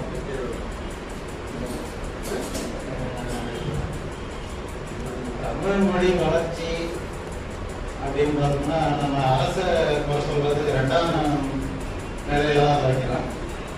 முதல் நிலை அரசை நம்ம கட்டுப்பாட்டு கொண்டு வர முடியாது. நம்ம சொல்றத அரசை கேட்காத, அப்படி கேட்க வைக்கணும்னா அது நெடும் பயணம், அது போராடணும், நம்ம வழிக்கு அவங்களை கொண்டு வரலாம். ஆனா வீடு நம்ம கட்டுப்பாட்டுல தான் இருக்கு. நான் திருமணம் செய்யும்போதே என் மனைவி பேர் வித்தியா, அவங்க பேரை மாத்தி தான் நான் திருமணமே செஞ்சேன். ஐயா இரட்டுமணர் அவர்களை வித்தியா அப்படியே கலைச்செல்வி, கலையரசி அப்படி மாத்திக்கலாம், அதை நேரடி தமிழ்படுத்திக்கலாம் அப்படின்னு சொன்னாரு. இல்ல அந்த வழியில கூட வேண்டாம் அப்படின்னு சொல்லி நான் எழிலேனின்னு பேரை மாத்தி தான், என் பேரை சகாதேவன், ஆனா நான் தமிழன் மாத்தி தான் நான் திருமணமே செஞ்சேன். அப்படிதான் பதிவு பண்ணோம். எங்களை சார்ந்த தோழர்கள், தம்பியாகட்டும், தம்பி கூட பழகிறவங்களாகட்டும், நானும் சரி, நான் அமீரகத்துல பணி செய்யறேன். முதல்ல ஒரு துப்புரவு பணிக்கு தான் போனேன். இப்ப ஒரு பாதுகாப்பு பணிக்காக போனேன். ஒவ்வொரு வாரம் பயிற்சியும் தேர்வும் அதெல்லாம் எழுதணும். என் சக தோழர் நண்பர்கள் தமிழ்நாட்டை சேர்ந்தவங்க இருப்பாங்க. என்னோட அறையில நம்ம ஒரு 10 பேர் சேர்ந்துதான் இருப்போம். அப்ப அவங்களுக்கு எல்லாம் குழந்தை பிறக்கும் போது தமிழ் பேரை வைக்கணும்னு நாம ஒரு ஆர்வத்தை தூண்டுவோம். அவங்களும் கேட்பாங்க. சமீபத்துல ஒருத்தருக்கு 2 குழந்தை, இரட்டை குழந்தை ஒரே நேரத்துல, ஒரு ஆணு ஒரு பெண்ணு. என்ன பேர் வைக்கணும் அப்படின்னாங்க. கவின் கயல், பையனுக்கு கவின், பெண்ணுக்கு கயல். இன்னொரு நண்பருக்கு குழந்தை பிறந்துச்சு, ஆண் குழந்தை பிறந்துச்சு, சந்தோஷம் வைக்கலாமா அப்படின்னு கேட்டாங்க. உங்களுக்கு சந்தோஷம் தானே வேணும், மகிழ்வான வைங்க. இந்த மாதிரி நாங்க நிறைய கிட்டத்தட்ட நம்மளிலிருந்து தொடரணும். அவ்வளவுதான். நம்ம சார்ந்தவங்க, நம்ம உறவுக்காரங்க, இங்க இருந்து நம்ம தமிழை தொடரணும். நாங்க பேசும்போது இயல்பா நமக்கு முந்தைய தலைமுறை பாருங்க, தாத்தா பாட்டி காலத்துல பாருங்க, இன்னைக்கு ஸ்கூல் வேலைங்கிறோம், அவங்க எளிமையா திருக்குறள்னு சொல்லிட்டு இருந்தாங்க. அதுபோலதான் எல்லாமே இயல்பா இருந்ததெல்லாம் நம்ம வலுக்கட்டாயமா மாத்தி தான் கொண்டு வந்திருக்கோம். ஒரு சொல்லும் நம்ம நாட்டை கிரி அப்படின்னு சொன்னோம்னா கிரின்னு சொல்ற அந்த பயன்பாட்டுல இருந்து, ஆமா எது ஒண்ணு பயன்பாட்டுல இல்லாம போது அதான் தெரியும், அதான் அழியும். நாம பயன்பாட்டிலே வச்சுட்டு இருக்கணும். முதல்ல நம்ம குடும்பத்துக்குள்ள அதை நடைமுறைப்படுத்தணும். நடுவண் அரசு எப்பயுமே நம்ம கிராம வழக்கில் சொல்லுவாங்க, ஆட்டாவை விட்டு சுத்தி வேலி வச்சிடுறது, மேல விட்டு சுத்தி வேலி வச்சிடுறது. அதுபோல அரசியல்ல இது ஒரு தந்திரம். எப்படின்னா ஊழல் செய்ய விட்டு பாக்குறது, அவங்கள சுத்தி வேலி வச்சிடுறாங்க, அவங்க கட்டுப்பாட்டுக்குள்ள போயிடுறாங்க. எல்லா மாநில அரசுகளையும் மத்திய அரசு இதான் செய்யுது. அவங்கள மேல விட்டு சுத்தி வேலி வச்சு அவங்க கட்டுப்பாட்டுக்குள்ள அவங்கள கொண்டு போயிடுறாங்க. இப்ப அவங்கள மீறி எதுவும் செய்ய முடியாது. ஐயா சொன்னாங்க, தமிழ் வழியில படிக்கிற பிள்ளைகளுக்கு ஊக்கத்தொகை கொடுத்து படிக்க வைக்க வேண்டிய சூழல் இருந்தது. இப்ப மத்திய அரசு இத்தனை மொழி சமஸ்கிருதத்துக்கு ஒதுக்குறாங்க. அது அந்த கல்வி கற்பவங்களுக்கும் கற்பிப்பவர்களுக்கும் கொடுக்குற ஊக்கத்தொகைக்காக தான் இதெல்லாம் ஒதுக்குறாங்க. அதுபோலதான் நம்மளும் செஞ்சுதான் ஆகணும். அது சில இடங்கள்ல கலைஞர் அதை நுட்பமா பயன்படுத்திப்பாரு. தமிழ் பெயர் சொல்றதுன்னா அந்த திரைப்படங்களுக்கு வரிவிலக்கெல்லாம் அறிவிச்சாங்க. இதெல்லாம் ஒரு வகையான ஒரு சலுகையை கொடுத்து அந்த இதை ஊக்கப்படுத்துறது. அதுல நிறைய சில நெருடல்களான மொழி மாற்று படங்கள் எல்லாம் பண்றதுனால இப்ப அதை கைவிட்டாங்கன்னு நினைக்கிறேன் நாங்க. அதனால எதுவுமையும் முதல்ல நம்மள இருந்து தொடங்குவோம். அரச செய்கிற மாதிரி நம்ம நிறைய பேர்கள் இப்ப மகிஷான்னு வைக்கிறோம், வயசான எருமாடு அப்படின்னு நம்ம சொல்லும்போது அந்த சொல்லிருக்கோம். சுபிக்ஷான்னு ஒருத்தர் வச்சிருந்தாரு. சுபிக்ஷான நல்ல பிச்சைக்காரி, அபிக்ஷான கெட்ட பிச்சைக்காரி, பிருத்திவி அப்படின்னா மண்ணாங்கட்டி சொன்னாங்க. எங்க தாத்தா பேர் மண்ணாங்கட்டின்னு கூட வச்சிருப்பாங்க, மண்ணாங்கட்டிங்கிற பேரு. அப்ப அது ஒரு அரசியலா இருந்துச்சு. இந்த மண்ணாங்கட்டியோட கருசாமி இதெல்லாம் சூத்திரர்களுக்கும் கொஞ்சம் நல்ல பெயர்கள்லாம் பிராமணர்களுக்கும் அப்படி ஒரு பாகுபாடு இருந்தது. அந்த அரசியலை நம்ம சொல்லும் போது புரிஞ்சுக்கிறாங்க. சுபிக்ஷான பிச்சைக்காரி தானாங்க, தர்ஷினின்னு வைக்கிற, தர்ஷன் வைக்கிற, என்னடா அது காட்சிக்காரன், காட்சி பண்றவன், அது காட்சி தானே, அது தர்ஷன்னா காட்சி தானே, காட்சிக்காரி ஆட்டக்காரிங்கிற மாதிரி தானே இருப்பாரு அப்படின்னு சொல்லும்போது அவங்களுக்கு அப்படியா இது தமிழ் பேர் இல்லையா அப்படின்னு இப்பதான் அவங்க புரிஞ்சுக்கிறாங்க. அந்த மாதிரி ஒரு அன்பாசு கூப்பிட்டு இந்த பேருக்கு உனக்கு பொருள் தெரியுமா அப்படின்னு சொல்லி கேட்டு நம்ம கொஞ்சம் சொன்னோம்னா அடுத்தது அவங்க அந்த மாதிரி பேர் வைக்கிறதுக்கு தயங்குவாங்க. அப்புறம் ஜோசிக்காரங்கெல்லாம் இப்ப இது ஒரு இயக்கமாவே நடத்திட்டு இருக்காங்க. யாருக்கும் தமிழ் பேர் வராம பாத்துக்கிறாங்க. அதெல்லாம் இந்த பக்தி அடிப்படையில் போகுது. பக்தி சார்ந்து போகும்போது இதுக்கு பாஜக சார்ந்து நம்ம இயங்கணும், அப்பதான் அது இதை பாதுகாக்க முடியுங்கிற மாதிரி அது ஒரு மூட நம்பிக்கை. முன்னாடி இந்த ஸ்ரீங்கிற இதெல்லாம் இயல்பிலேயே ஒருத்தருடைய பேர் எழுதும் போது ஸ்ரீ சுப்ராயோ அப்படின்னு சொல்ற வழக்கம் இருந்துச்சு. அத நம்ம தனித்தமிழ் இயக்கத்துக்காரங்களாம் அந்த ஸ்ரீங்கிறது திருங்கிறது திருதான், ஸ்ரீங்கிறது சமஸ்கிருதம், அதுக்கு தமிழ்ல திருன்னு சொல்லி இப்ப திருமதி திருவாளர்னு போட தொடங்கிட்டோம். இப்ப அந்த ஸ்ரீ கோயில்ல மட்டும் இருக்கு, ஸ்ரீ ஐயனார் அப்படின்னு சொல்லி. அப்ப ஸ்ரீங்கிறது ஒரு பக்தி சம்பந்தமானது அப்படின்னு நினைச்சுக்கிட்டு இப்ப வச்சுக்கிட்டு இருக்காங்க. தேவி ஸ்ரீ, அந்த ஸ்ரீ, இந்த ஸ்ரீ எல்லாம் அது புரிய வைக்கிறதா நம்ம இது இயல்பா அடிப்படையில நம்ம சுற்றத்துல இருந்து தொடங்கணும்னா இந்த மாற்றங்கள் நம்ம எளிமையா செஞ்சிட முடியும். அதை செஞ்சுக்கிட்டே நம்ம அரசை நோக்கி நம்மளோட போராட்டத்தை தொடர வேண்டும் என்று கூறி வாய்ப்பு நடிகர்கள் எளிமையான சான்றுகளை எல்லாம் காட்டினாரு. மிக்க மகிழ்ச்சி.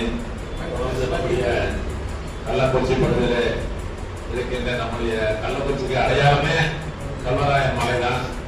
இந்த கல்வராயன் மலையை பற்றிய ஒரு அறிவியல் பூர்வமான உண்மையை முதல் வெளிப்படுத்தியவர் நம்முடைய மாவட்ட மாநில அலுவலராக இருந்த திருவாரூர் குலஞ்சிப்பா அவர்கள்.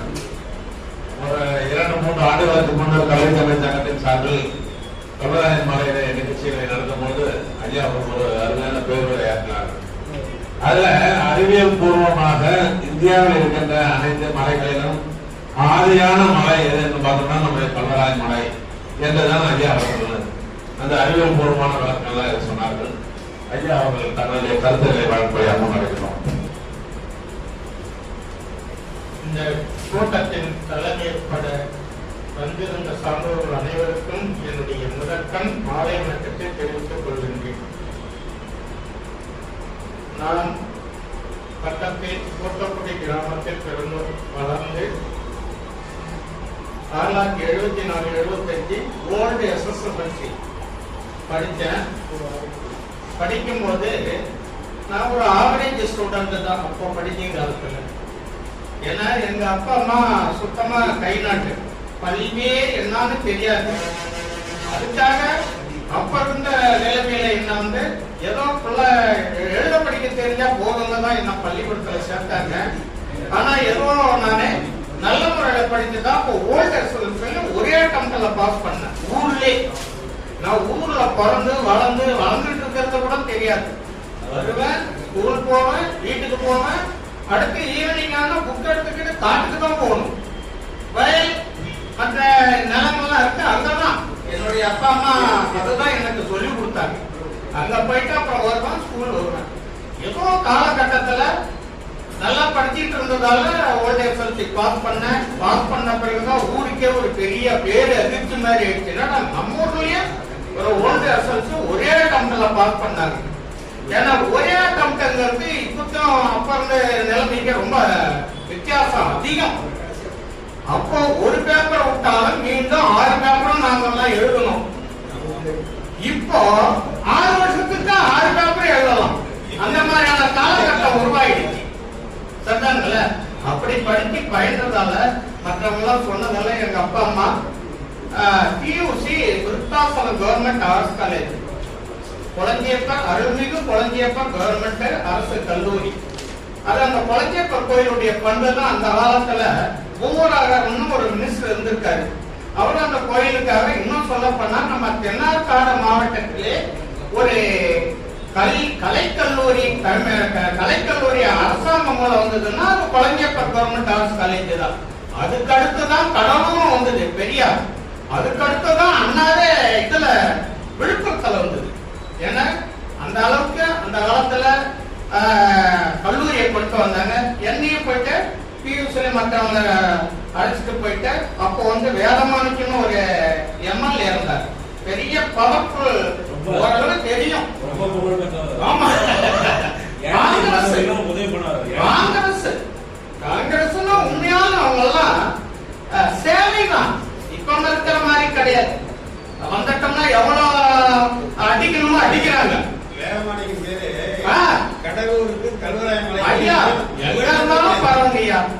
அந்த அளவுக்கு அவர்தான் அந்த காலேஜ்ல பியூசி சேர்த்து விட்டார்.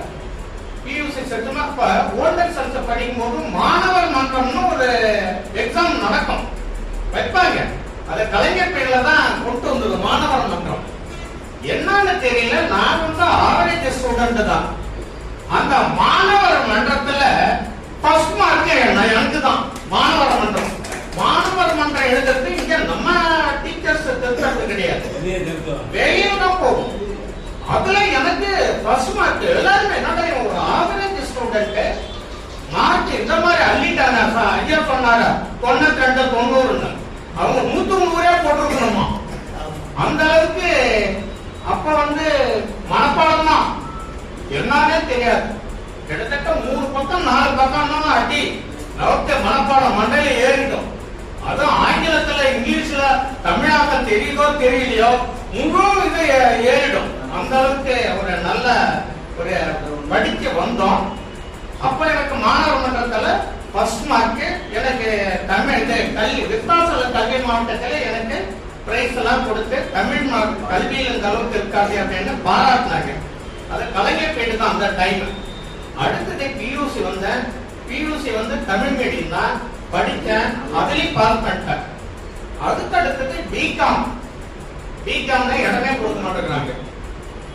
எனக்கு கேட்கறது பிகாம் எடுத்து படின்னு மற்றவங்க சொல்றாங்க.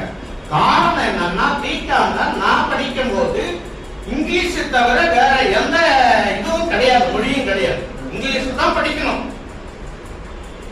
நான் தமிழ்ல படிச்சுட்டு பியூசி வரைக்கும் பிகாம்ல இங்கிலீஷ்ல இவன் எப்படி படிப்பான் அப்படின்றதுல எனக்கு என்ன, எனக்கு மற்றவங்க சொல்லி கொடுத்ததுதான்.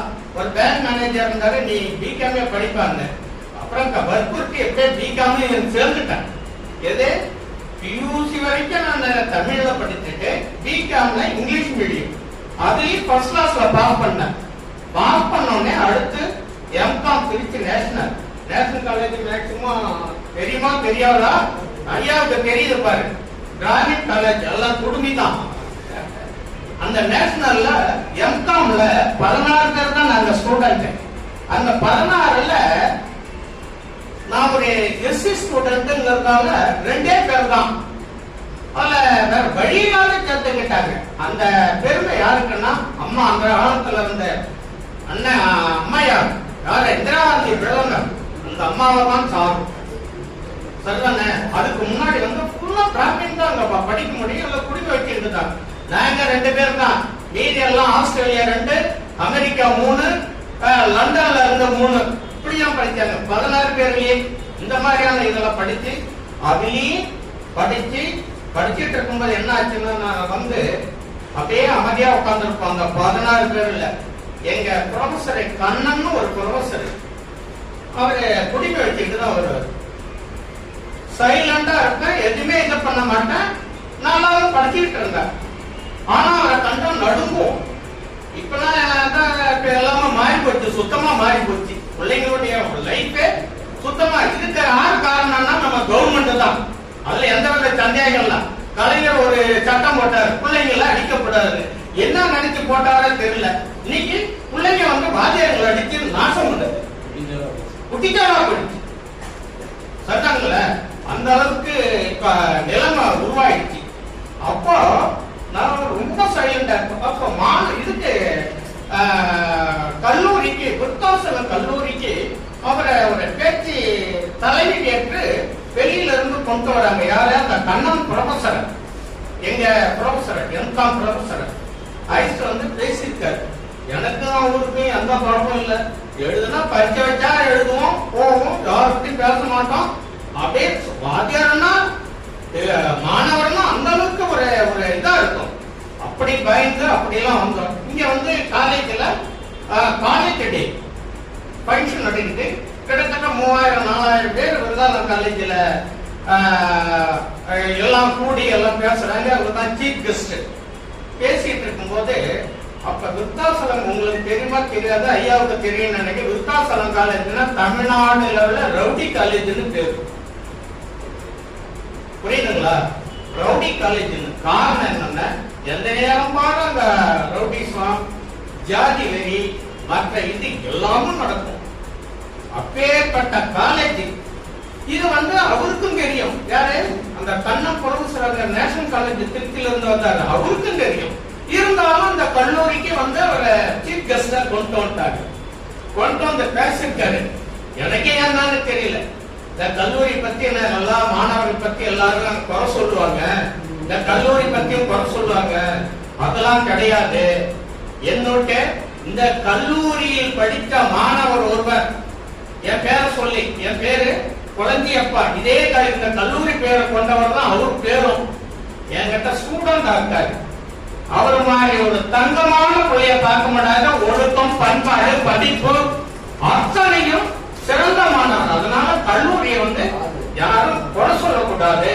இந்த கல்லூரி வந்து எல்லாரும் இப்படித்தான் ஒரு முழுமையா பேசக்கூடாது. நல்ல ஒரு பிள்ளைகளும் இருக்கு, நல்ல மாணவர்கள் இருக்காங்க அப்படின்னு அவர் சொல்லி பண்ணதுல கிட்டத்தட்ட ஒரு வாரம் கழிச்சு கிட்டத்தட்ட எனக்கு 500 கார்டு வருது. எங்க காலேஜ்ல இருந்து எல்லாருமே அந்த அளவுக்கு. எதுக்கு சொல்ல வரேன்னா அந்த அளவுக்கு தமிழ் தமிழ் தமிழ்னு நம்ம எல்லாமே படிச்சு அதுல இருந்தா அப்புறம் நான் படிச்சதுக்கு நான் வேலைக்கு போனதுக்கு சம்பந்தமே கிடையாது. டிஎன்பிசி எழுதுனா ஏதோ டிபார்ட்மெண்ட் ஃபாரஸ்டுக்கு வந்துருச்சு. நானும் ஒரு 4-5 வருஷம் வேலை பார்த்தேன். இதை வேலையில விட்டுட்டு ஓடிடணும்னு நினைச்சேன். இல்ல, கடைசி வரைக்கும் நான் அதிலே இருந்தேன். நல்ல முறையில அதிலேயே ஒன்னோடு ஒன்னோடு உழைச்சி அதிலே வந்து கடைசியில ஒரு டிஸ்ட்ரிக்ட் ஃபாரஸ்ட் ஆபீசரா இருந்து எனக்கு அரசாங்கமே ஒரு முனைவர் பட்டம், டாக்டர் பட்டமே கொடுத்த உழைச்ச உழைப்புக்கு உழைச்ச உழைப்புக்கு ஒரு டாக்டர் பட்டமே கொடுத்து இங்க இருக்கேன். அடுத்தது இன்னொன்னு என்னன்னா, என்னுடைய பொண்ணை வந்து இதுல பெங்களூர்ல கொடுத்துருக்குங்க. இது ஒரு முக்கியமான இது. பெங்களூர்ல தட்டோன்னு நாங்க ஒரு 2 பேர் நானே என் சம்மந்தியும் ஒரு பார்க் ஒண்ணு பாக்குறதுக்காக போறோம். போயிட்டு ஒரு பஸ்ல வரோம்.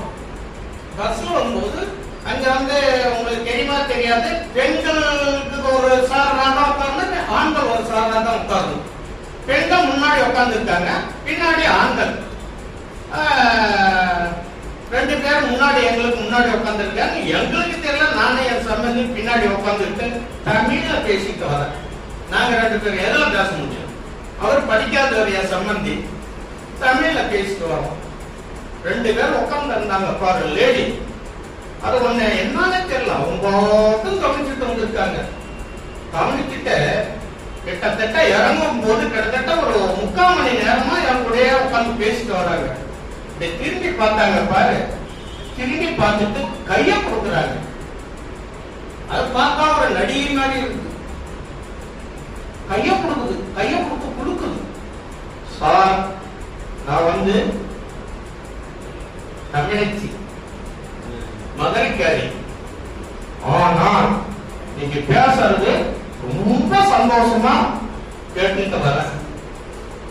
ஆனால் இந்த கர்நாடகாவில் தமிழே வெளியே வரக்கூடாது அப்படின்னு கையும் சவுண்டு போட்டு பேசாதீங்க சார், எதுவா பேசுது சார், தமிழ்ல பேசக்கூடாது சார் கேட்கிறேன். அப்பதான் எனக்கு தெரியுது, ஓஹோ அப்படின்ட்டு. அதோடு மட்டும் இல்ல, ஆந்திரா நம்ம போனா எந்த பஸ்ஸுக்கு எந்த டிக்கெட்டு எதுவுமே இது கிடையாது. கேரளா அங்க போனாலும் யாருக்கு எந்த வித இதுவும் கிடையாது, பஸ் போகலாம் வரலாம். கர்நாடகா போனா அங்க ஒசூர் இருக்க, எத்தனை டிக்கெட்டும் ஒரு டூர் வண்டி போனோம் அத்தனை டிக்கெட்டுக்கும் கிட்டத்தட்ட ஒரு பர்சனுக்கு என்ன டிக்கெட்டோ அத்தனையும் வசூல் பண்றாங்க. கிட்டத்தட்ட 560 ரூபா 570 ரூபா வருது. சரிதாங்களா? என்ன அந்த மாநில வேற இந்த மாநில வேற இவங்க எல்லாம் ஃப்ரீயா விடுறாங்க. ஆனா கர்நாடகா மட்டும் அந்த மொழி மொழி மொழி அவன் இருக்கானா எந்த தமிழுக்கு எங்க போகுது புத்தி? ஆட்சியாளர்கள் தானே எல்லாம். உங்க பிள்ளைக்கு மட்டும் இங்கிலீஷ் ஹிந்தி அது இது எல்லாம் படிக்கலாம். மட்டும் ஒண்ணு இல்லாத போகணுமா? 7.5% யார் ஒதுக்குனா சொல்லுங்க? உங்களுக்கே சொல்றேன், உங்களை கேட்கறேன். 7.5% தமிழ் வழி கல்விக்கு யாரு இப்ப வந்த சிஎம்ல யார் பண்ணாங்க சொல்லுங்க? எடப்பாடியா? கரெக்டா சொன்னீங்க. யாரு யாருங்கிறது நீங்க வந்து 20 ஆக்கலமன்னா தமிழ் தானே எட்டி வேலையா? தப்பா நினைக்காதீங்க சாமி. நான் திமுக காரன் 2 தடவை சீட்டு கேட்டுட்டேன். 3வது தடவை இந்த தொகுதிக்கு சீட்டு கேட்க போறேன். ஆனா எனக்கு கொடுக்க மாட்டாங்க. ஏன்னா இவன் வந்தான்னா நம்மள எல்லாத்தையும் நோண்டி நோவெடுத்து எல்லாத்தையும் பண்ணிடும் அப்படின்ற மாதிரி இவங்களுடைய இது. ஆனா இருந்தாலும் நான் உடல 3வது முறையே படையெடுக்க போறவர் ஐயாவா இவங்க எல்லாம் இருக்காங்க. அதோட மட்டும் இல்லாத இவ்வளவு போயிடுச்சு. ஏன்னா தமிழ் தமிழ்னு வெறும் வாயால சொல்லிட்டு இருக்க கூடாதுங்க ஐயா. உண்மையான அந்த உணர்வோட இருக்கணும். ஒரு 15% மக்கள் எல்லாரும் வருவாங்க. எதுக்கு இவ்வளவு காலேஜ் இவ்வளவு ஸ்கூல் இருக்கிற? நான் படிக்கும் போது இங்க கள்ளக்குறிச்சி, நாகலூர், அடுத்து கோத்தப்படி, இது 3 தான் கவர்மெண்ட் ஸ்கூல். இன்னைக்கு எத்தனை பிரைவேட் ஸ்கூல்? சங்கமந்தா ஸ்கூல் எல்லாம் ஆங்கிலம். இன்னைக்கு பிள்ளைங்க பாரு, ரொம்ப சார் சொன்னாரு 80% மேல 80,000 பேர் ஃபெயில் இந்த தமிழ்ல. நமக்கெல்லாம் வெக்கமா இல்ல? கேட்டு தமிழ் மீட்பு வேற வழியில இன்னுமா அது போட்டுக்கிட்டு தான் இருக்கணும். தமிழ் மீட்புன்னு. அதுக்கடுத்து ஜாதி ஒழிப்பு. ஜாதி ஒழிப்புன்ற காலகட்டத்துல ஒரே ஒரு இது மட்டும் சொல்லிடுறேன் ஐயா. அப்ப வந்து வீராகுமாரி அம்மா காங்கிரஸ்ல தானே இருந்தாங்க. காங்கிரஸ் சபாநாயகர் கேள்விப்பட்டீங்களா? அந்த அம்மா அப்பா ஜெகதீன் என்றார் ஒரு கோயில போயிட்டு இது கிரகப்பிரவேசம் பண்ணியிருக்காரு. மறுநாளே போட்டு ஐயருக்கு போறா அதை தொடக்கிட்டு கழுவுறாங்க. அப்புறம் எங்க இருக்குது உங்களுடைய இது? இன்னமும் அந்த வழியில இதே திராவிட கட்சிகள் அது யாராலும் சொல்றேன் எல்லாம் கட்சி மீட்பு அது இதுன்னு சொல்றாங்க. நீ ஒழுங்கா இருக்கிறியா? உன் குடும்பம் ஒழுங்கா இருக்கா? சமுதாயத்தை ஒழுங்கா பாக்குறியா? அது கிடையாது. எல்லாம் உன்னுடைய சுரண்டல். நீங்க வந்து பிஜேபி கூட போய் சேர்த்துட்டாங்க. எதுக்கு? சுயநலத்துக்காக. அவங்க இது பண்ணதெல்லாம் எல்லாம் மறைக்கிறதுக்காக. ஏன்னா பிஜேபி வந்து நீங்க வந்து மோடி வந்து மற்ற ஆளுங்களை விட பரவாயில்ல தான் சொல்லணும். காரணம் என்ன? அதுக்கு முன்னாடி RSS அதுக்காக நீங்க அப்படி வெளியிருக்க கூடாது. நீங்க சொல்ற அனைத்துக்கு தடை அவர் தான். கல்வி உரிமை யார்கிட்ட இருக்கு? யார் மறுக்கிறாங்க? முதல்ல சொல்லிடுற எல்லாரும் மாநில உரிமை இருந்துச்சு. கல்லூரியை சொன்னாங்க அது வேற தனியா வச்சுக்கிறோம். வேற வந்து தனியா வச்சுக்கிறோம். இப்போதைக்கு இதை முடிங்க. மற்ற பேரை கட்டி முடிக்கிறோம். அது தனியா வச்சுக்கிறோம். மோடி நல்லவரா கெட்டவரா தனியா அதனால ஒண்ணும் கிடையாது. ஏன்னா எதுக்காக சொல்லுவாங்கன்னா ஒன்னே இல்ல. அந்த அளவுக்கு 3 கவர்னர் உருவாக்கினா ஒரு சென்ட்ரல் மினிஸ்டர் ஆக்கினா ஒரு சீட்டு கூட கிடையாது. அவங்க எவனாலும் உள்ளதான் வர பார்ப்பான். நம்ம ஏமாந்தா எல்லாம் நடக்குது. அடுத்து ஜாதி ஒழிப்புக்கு நீங்க என்ன கிழிக்கிறாங்க? ஒண்ணுமே கிடையாது. தமிழ் தேசியம் சுத்தமா போயிடுச்சு. அடுத்து பொது உடைமைய இருக்குதா இல்லையாங்கிறதே தெரியல. அந்த அளவுக்கு ரொம்ப கீழ்த்தரமா போயிட்டு இருக்கு. அதனால வந்து நம்ம வந்து விழிப்பா இருக்கணும். ஒன்னோட ஒண்ணு நம்ம அதையும் இதையும் கம்பேர் பண்ணிக்கிட்டு இருக்கக்கூடாது. பாருங்க அவர் ஐயா வந்து ரொம்ப கஷ்டப்பட்டு ஒரு இதை பண்ணி கூப்பிடுறாங்க. எனக்கு வந்ததுல ஒரு 4 பேரு தான் தெரியும். இந்த கள்ளக்குறிச்சி யாராவது வந்திருக்காங்களா? அப்புறம் எங்க இருந்து வளரும்? எங்க இருந்து வாழும்? இன்னும் சொல்றாங்க. அதனால நம்முடைய கலாச்சாரம் பண்பாடு தமிழ் வளர்க்கணும். அதுக்கு 20% இல்ல 15% எந்த கவர்மெண்டா இருந்தாலும் கொடுத்தாதான் தமிழ் வாழணும். சும்மா வெட்டியா பேசிக்கிட்டு தமிழ் தமிழ்ன்றதுல நம்ம போய் நின்னா யாரும் எத்தனை பேர் வராங்க? ஒருத்தமே இல்லை. நம்ம பிள்ளைங்க எல்லாமே ஆங்கிலம் படிச்சாதான் வேலைங்கிறது. நீங்க வடநாட்டுல வந்து 200-300 வேலை செய்யறோம். இங்க இருக்கிறவங்க ஃபுல்லா தண்ணி அடிச்சுட்டு குரூப்பா கிடக்குது. வேணுமன்னா நமக்கும் சுய அறிவு வேணுமன்ன, சுய புத்தி வேணுமன்ன, சுய தொழில் வேணுமன்ன. இதனால என்ன வியாச ஓட்டம்னு நினைக்கிறீங்க? அதனால அடுத்ததுங்க ஐயா ஆசைப்பட்டாரு மலை, கல்வராயன் மலை, ஒரு இயற்கையான மலை.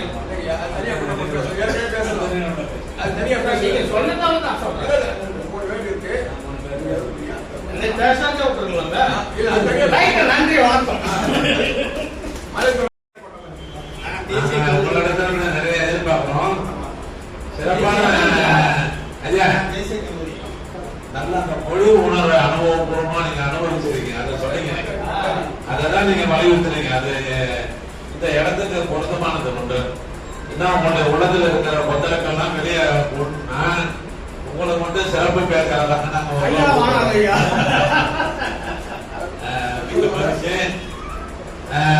நீங்க தமிழ் வழியில படிச்சீங்க, நானும் தமிழ் வழியில படிச்சேன். அதனால அந்த வகையில உங்களுக்கு பாராட்டு சொல்லிக்கிறேன். அடுத்ததாக நம்முடைய திராவிட விடுதலை கழகத்தினுடைய தோழர் மதியழகன் அவர்கள். இப்பொழுது என் பேர் மதிவானா, உங்க பேரு மதியழகன். நிறைய சென்ற ஆண்டு இந்த அரங்கத்துக்குள்ள ஒரு 20 பேருக்கு மேல இருந்தாங்க. இந்த ஆண்டு குறைவா வந்திருந்தாலும் நேரம் ஒதுக்கி இந்த மொழி உணர்வுக்காக அமைதியாக நிகழ்ச்சியை நடத்தி கொண்டு அந்த நிகழ்ச்சிக்கு ஒத்துழைப்பு கொடுத்திருக்கக்கூடிய அனைவருக்கும் வணக்கம். பெரியார் சலிப்பு உணர்வு தற்கொலைக்கு சமம்னு சொல்லியிருக்காரு. அவர் இறுதி வரைக்கும் அவருடைய கருத்தை யாரு கேட்டாலும் கேட்கலனாலும் அது நடைமுறைக்கு வருதோ வரலையோ அதை பத்தி எந்த கவலையும் இல்லாம தன்னுடைய பணியை தொடர்ந்து சலிப்பில்லாம செஞ்சுட்டு இருக்காரு, செஞ்சு வாழ்ந்துட்டு போயிருக்காரு. அந்த இப்ப நம்ம இருக்கக்கூடிய காலகட்டத்துல ஐயாவை தான் உதாரணம். அதோட எண்ணிக்கை எனக்கு முக்கியம் இல்ல. ஏத்துக்கிறாங்க ஏத்துக்கல, அரசு இப்ப நிறைவேற்றணும் அப்ப நிறைவேற்றணும், அடுத்த தலைமுறையில கூட இந்த சின்ன நெருப்பு பெருசா கூட இருக்கலாம். அந்த ஒரு நம்பிக்கையில தொடர்ந்து முயற்சி செய்யறது ரொம்ப பாராட்டத்தக்கது. எனக்கே வந்த உடனே ஒரு சின்ன சலிப்பு வந்தது. ஏன் இந்த ஒரு 1/2 மணி நேரம் 1 நேரம் வரைக்கும் நீங்க இருக்க முடியாதா? வர்றது போறது, அங்க வேலை இருக்கு, இங்க வேலை இருக்கு, எனக்கு வேலை இருக்கு, எல்லா வேலையும் ஒதுக்கிட்டு எல்லாருக்கும் இருக்கிற எல்லாருக்கும் வேலை இருக்கும், அதெல்லாம் ஒதுக்கிட்டு வருது. அந்த இதுக்கே நம்ம எந்த அனுபவம் இல்லை. அப்ப நம்ம மத்தவங்களுக்கு கருத்து சொல்றது, அரசாங்கத்தை போல சொல்றது அடுத்தது. இந்த துணரிக்கை இருக்கவங்க வந்தீங்கனாலே இந்த அரங்க நிறைஞ்சிருக்கோம். வெளிப்பட்டுக்காக அந்த சிந்தனை இருக்கவங்களே நம்ம வேலையை ஒதுக்கிட்டு வர முடியல. அடுத்தது பெரியார் அவர்கள் 1949 மாநாடு நடத்தினார்கள், திருக்குறள் மாநாடு. ஜனவரி 15, 16 தேதிகள்ல அந்த மாநாட்டுக்கு அப்புறம் பாத்தீங்கன்னா இந்த தை முதல் நாள் தமிழ் புத்தாண்டு, பொங்கல் திருநாள் மதச்சார்பற்ற ஒரு விழா அப்படிங்கிற ஒரு செய்தி பரவலா போயிருக்கு. அதுக்கு முன்னே இருக்கிறதுக்கும் அதுக்கு அந்த மாநாட்டுக்கு பின்னாடி இருக்கிறதையும் ஒப்பிட்டு பார்த்தா பெரியார் அவர்கள் மாநாடு வருவதற்கு முன்னாடியும் இந்த பொங்கல் விழா மத சாயம் பூசிருக்காங்க. அந்த மாநாட்டுல இது எந்த மதமும் இனமும் சேராத ஒரு பண்டிகை அப்படின்னு அவங்க இந்த எல்லா சான்றோர்களும் பேசியிருக்காங்க. பெரியார் அவர்களும் அந்த மாநாட்டுல தமிழருக்குன்னு ஒரு மத சாயம் இல்லாத, பார்ப்பன சாயம் பூசப்படாத ஒரு விழா பொங்கல் விழா அப்படின்னு அறிவிச்சு பொங்கல் மலர் வெளியிட்டார். இங்கல்ல அதன் பிறகுதான் எல்லா இடங்களும் பொங்கல் மலரை வெளியிட தொடங்கி படிச்சிருந்தேன். நிறைய அதுல சாதனை பார்த்தேன். அதுக்கப்புறம் பாத்தீங்கன்னா இப்போ வந்து அர்ஜுன் சென்ட் இந்து மக்கள் கட்சி தலைவர் நினைக்கிறேன் ஸ்டாலின் அவர்கள் வந்து இந்துக்களுக்கு மட்டும் பொங்கல் பரிசு 3000 பணம் கொடுக்குறோம், இது வந்து இந்துக்களுடைய பண்டிகை அப்படின்னு பேச தொடங்கிட்டாரு.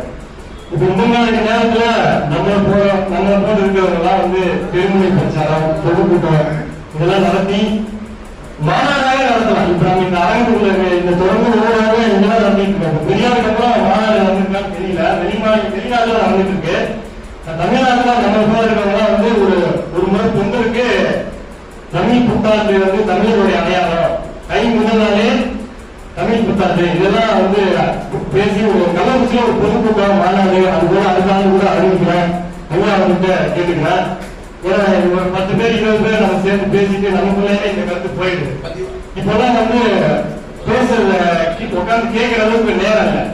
அதுவே நம்ம பெருமொழி பிரச்சாரம் பொதுக்கூட்டம் மாநாடுன்னு போகும்போது ஒலிபெருக்கி மூலமா இந்த கடைகள் இருக்கிறவங்களுக்கு கடைகளுக்கு வந்து போறவங்களுக்கு கேட்கறதுக்கு துணைக்கு மூலமா செய்தி போறதுக்கான ஒரு வாய்ப்பு இருக்கும். அதுபோல அடுத்தாண்டு செய்யலாம் என்னுடைய கோரிக்கை. அப்படி இந்த பேருந்துகள்ல தமிழ்நாடுகள் சொல்லு ஏன் நீக்கப்பட்டதுன்னு தோழர் 2-3 பேர் பேசியிருந்தாங்க. ஐயா சிலம்பதிக்கலாம் கூட பேசியிருந்தாங்க. அது வந்து இந்த ஆண்டு போராட்டம் இருக்கல. அதாவது ஜெயலலிதா அவர்கள் முதல்வராக இந்த பேர் எடுத்துட்டாங்க. அண்ணா இங்கதான் இருக்காங்க. நாராயணன் நான் கேட்டேன், இந்த தமிழ்நாடு வார்த்தைக்கு எவ்வளவு செலவாயிடும் அந்த சொல்லியா இருக்காங்க அப்படின்னு சொல்லி நான் கேட்டிருந்தேன். அப்பவே அண்ணத்தை கேட்டு அந்த போக்குவரத்து கழகத்துக்கும் தலைமை செயலகத்துக்கும் பதிவு அஞ்சல் நான் அனுப்பியிருந்தேன். அண்ணன் இங்கதான் இருக்காங்க, அண்ணனுக்கு தெரியும். அது மாதிரி 3 தடவை அனுப்பியிருக்கேன். இப்ப வந்து இது தமிழ்நாடு இளம் தலைவர்களும் எச்சரிக்கை மாநாடுன்னு சொல்லி 2023 சேலத்துல திராவிட விடுதலை கழக மாநாடு நடந்துச்சு. அந்த மாநாட்டுல வேணும்னா உதயநிதி ஸ்டாலின் கையில போய் நான் கொடுத்துட்டு வந்தேன். இது போல தமிழுக்காக நிறைய திராவிட கட்சிகள் செஞ்சிருக்கு, பாராளுமன்ற இருக்குது. அந்த வரிசையில இந்த சூழல் எதற்காக எடுக்கப்பட்டதுன்னு தெரியல. அது குறித்து நம்ம விவாதிக்க வேண்டாம். அதை சேர்க்கலாம். திமுக அரசு சேர்ப்பதன் வாயிலாக உங்களுக்கான ஒரு இன்னும் கொஞ்சம் மதிப்பு மரியாதை கூடும். ஜெயலலிதா அவர்கள் சேர்க்கல, எடப்பாடி அவர்கள் சேர்க்கல. நீங்க அதை சேர்த்தா திமுக அரசினுடைய ஒரு மதிப்பு கூடுறதுக்கான வாய்ப்புகளை கைப்பட எழுதி உதயநிதி ஸ்டாலின் கொடுத்த என்ன ஆச்சுன்னு தெரியல. இந்த அரங்கத்தில் இருக்க நாம எல்லாருமே மீண்டும் அதை முயற்சி பண்ணலாம். மக்கள் மத்தியில் போய் சேர்த்து இப்ப தேர்தல் நெருங்கிச்சு, அந்த கோரிக்கையை முன்வைக்கலாம். பேருந்துல தமிழ்நாடு சூழ்நிலை இருக்குது. என்னுடைய பார்வையில சொல்றேன், தனிப்பட்ட பார்வையில உதவியை சார்ந்து என்னன்னு பாத்தீங்கன்னா எல்லா மாநிலத்து பேருந்தையும் மாநில சொல்லிருக்கோம். நம்ம பேருந்துல நாடுங்க சொல்லிருக்கு. அதை பார்த்து மத்திய அரசு 5 நினைக்கிறேன், ஒன்றிய அரசு 5 மறைமுகமா இந்த சொல்ல இருக்கு சொல்லி மிரட்டல் கொடுத்துருக்காங்க என்னுடைய சிந்தனை. அது உண்மையா போய் எனக்கு தெரியல. ஏன்னா ஜெயலலிதா அவர்கள் எடுத்திருக்காங்க, அப்ப எடப்பாடியும் சேர்க்கல. இப்ப ஸ்டாலின் அவர்களுக்கு நம்ம கடிதம் கொடுத்து கோரிக்கை வச்சு சேர்க்க தயங்குறாங்க. இப்போ ஒரு சில கட்சிகள்லாம் போய் அந்த இதுல பேருந்து வெட்டுறாங்க, அதை போய் நீக்கிறாங்க. இப்ப கூட அறிவிக்கலாம், அது ஒன்றும் பிரச்சனை இல்லைங்க, இனிமே தேர்தல் எழுதிட்டு போயிடும் அப்படின்னு சொல்லலாம். சொல்றதுக்கு தயங்குது. இப்ப இந்த தேர்தலில் அந்த கோரிக்கையை நம்ம முன்வைக்கலாம். கண்டிப்பாக அடுத்த ஆண்டு குறைந்தபட்சம் வெளியில பொதுக்கூட்டமாவது நாம எல்லாம் சேர்ந்து நடத்தலாம் என்று கோரிக்கை வைத்து விடைபெறுகிறேன். நன்றி. நன்றி. காலம் மிகவும் அதிகமாகிவிட்டது. மணி 7 ஆயிடுச்சு. முடித்து விடலாம். அடுத்ததாக தந்தை பெரியார் திராவிட கழகத்தினுடைய அமைப்பு திருவாளர் தோழர் சே. பிரபு அவர்களை இங்கே தமிழ் வழி கல்வி இயக்கம் தொடர்ந்து தமிழர்களுக்காகவும் தமிழ் வழியில் படிக்குவதற்காகவும் தமிழ் வழியில் அலுவலகங்களில் பேசும் மொழியும் தமிழ், வளர்ப்பு மொழியும் தமிழ், வழக்காடு மன்றங்களின் தமிழ், எங்கும் தமிழ், எப்போதும் தமிழ் ஓங்கி ஒலிக்கட்டும் என்ற பாரதி இல்ல பாரதிதாசன் அவருடைய தமிழ் வழிகாட்டுதலின்படி தோழர் சின்னப்பா தமிழர் அவர்கள் பேர் சின்னப்பா அப்படின்றது போல அவர் இன்னொரு சிறு வயதாதான் இருக்கிறாரு. உண்மையாவே இந்த பணியில் வருவதற்கு ரொம்ப தயக்கமா இருக்குது. தமிழ்நாடு முழுக்க நானும் ராமலிங்கம் தோழர் மக்கள் தோழர் பேசிக்கிட்டோம், கஜேந்திரன் தோழர் கூட பேசிக்கிட்டோம். தோழர் இவர் தமிழ்நாடு கூட எல்லா மாவட்டத்திலையும் அலுவலகம் வச்சிருக்காரு. தமிழ்நாடு முழுக்க நிகழ்ச்சி நடத்திட்டே இருக்காரு. இவர் என்ன சாப்பாடு சாப்பிடுறாரு, என்ன மருந்து உட்கொள்றாரா அதை நம்ம கண்டுபிடிச்சிக்கணும் அப்படின்னு சொல்லிட்டு பேசிக்கிட்டு இருந்தீங்களா? அந்த அளவுக்கு உண்மையாவே இந்த பணியை தமிழை வளர்க்கின்ற முயற்சி தமிழ் தமிழர்களால் மனிதர்களால் பகுத்தறிவு சிந்தனையாக கொண்ட தமிழர்களால் வளரணும் அப்படிங்கிறது அவருடைய தமிழ் வளர்ப்பு. ஏன் சொன்னா தமிழ் எல்லாரும் பேசுகிறார்கள், அவ்வாறும் பேசுகிறார். அது தமிழ் அல்ல, தமிழர்களுடைய குடியை கெடுக்க வந்த குடிவி. அந்த தமிழ் பேருக்கு, அந்த தமிழுக்கு இன்னைக்கு சில தமிழர்கள் வந்திருக்காங்க. அந்த தமிழ் பேசுவதற்கு சில தமிழர்கள் இன்னைக்கு வந்திருக்கிறாங்க. அந்த தமிழர்களுடைய பேச்சையும் இன்னைக்கு சில ஆசிரியர்களோடு எடுத்து பேசுவது வேதனை அளிக்கிறது. ஏன்னு சொன்னா அந்த பஸ் பிரச்சனை சொன்னாங்க, பேருந்து பிரச்சனை மாதிரி ஐயா சந்திக்க வந்துருவாரு. அவ்வளவு சொன்னதுக்கு வேற யாருக்கும் போட்டு நினைச்சுக்கிட்டாரு. ஏன்னா அவங்க வளர்க்கிறாங்க, கொட்டி கொட்டி வளர்க்கிறாங்க, கூட இருக்கிற நம்மளே கூட தரலாம், எப்படி வீட்டை தருறது அப்படிங்கிறது. அந்த பேருந்துல பாத்தீங்கன்னா அதிமுக ஆட்சியில தான் தமிழ்நாடுங்கிறது போன மறந்தாங்க. அது அண்ணா திராவிடம் உள்ள இருக்கு, அது அண்ணாவை சாப்பிட்டு வேற ஏதோ ஒரு திராவிடத்தை அவங்க வேற ஏதோ தப்பான ஞாபகத்துல அதிமுக அந்த வழிநடத்தல் இன்னைக்கு இருந்துட்டு இருக்கு. ஏன்னு சொன்னா திராவிட கழகமா அது அடிப்படை நாணயம் என்ன, அது நான் படிக்கிறேங்க இல்ல படிச்சு கொண்டு கேட்டு தாங்க தெரிஞ்சுக்கணும் அப்படிங்கிறதா இன்னைக்கு அந்த கட்சியினுடைய பொதுச்செயலாளருடைய வாக்குமூலம். இது அனைவருக்கும் தெரிஞ்சது. அதுல இருந்து ஏராளமான அதிமுக தோழர்களை போய் கேட்டீங்கன்னா அவங்க சொல்லுவார்கள், அண்ணா திராவிட முன்னேற்ற கழகம், திராவிட முன்னேற்ற கழகம் அண்ணாவை முன் போட்டு அண்ணாவின் கொள்கையை முடிஞ்சிடணும் அப்படித்தான். ஆனா அண்ணாவை தூக்கி அவங்க எப்பயும் ஓரம் போட்டுட்டாங்க. அண்ணாவை தூக்கி ஓரம் போட்டு அமித்ஷா கழகமாக மதிமுக, அதிமுகவில் இருக்கிற உண்மையான திராவிட இயக்க சிந்தனையாளர்கள், தமிழர்கள் நலன் புரிந்தவர்கள் இன்னைக்கு பேசிக் கொண்டிருப்பது அதிமுக குடும்ப. நான் சொன்னேன், நான் சொல்றேன்.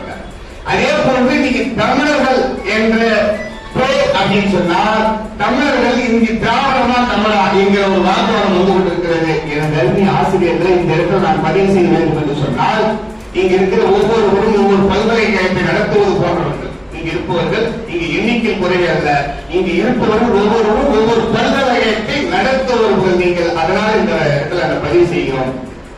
தமிழர்களால் நாங்கள் வளர்க்க வேண்டும் சொன்னால் இன்னைக்கு இருக்கிற தமிழ்நாட்டை குறுகிய எல்லையை வைத்துக் கொண்டு இந்த குறுகிய எல்லைதான் என்னுடைய தமிழ்நாடு என்று சொல்லுவது, இது கல் தோன்றா முன் தோன்றா மண் தோன்றா காலத்தில் மொழி தோன்றியது, அந்த மொழி தமிழ் மொழி மூத்த மொழி என்று சொன்னால், இந்த உலகம் தோன்றுவதற்கு உலகத்தில் மனிதர்கள் தோன்றியனால் கூட மொழி தோன்றியது முதலாக தோன்றியது என்று சொன்னால் தமிழர்களும் தமிழர்களுடைய எல்லாப்பரப்பும் இருக்கின்ற தமிழ்நாடா என்கிற கேள்வியை நான் தமிழ் வளர்ப்பவர்களுக்கும் தமிழர்களிடத்தில் நானே கேட்கவில்ல, புறமொழி பேசுகிறோம் கேட்பார்கள். உலகத்தில் நீங்கள் தான் முதல் மொழி என்று சொன்னால் உன் மனிதன் தோன்றியது எங்கே, உங்கள் எல்லை தோன்றியது எங்கே, உங்களுடைய பிறப்பம் எங்கே? இப்ப இருப்பது இங்கே அறத ஆட்சி செய்து கொண்டுள்ள மதுரையை கீழடியா அல்லது இதில் இருக்கக்கூடிய ராஜஸ்தான்ல இருக்கக்கூடிய சிந்து சமவெளி நாகரிகத்தில் தோன்றியது ஒரு இடம் அங்கியா அல்லது மதுரையில் இருக்கக்கூடிய கீழடி மட்டுமா என்கிற கேள்வியை இன்னைக்கு தமிழர்களை வைத்து RSS அப்படின்னு ஐயா சொன்னார், நான் சொல்ல மாட்டேன்.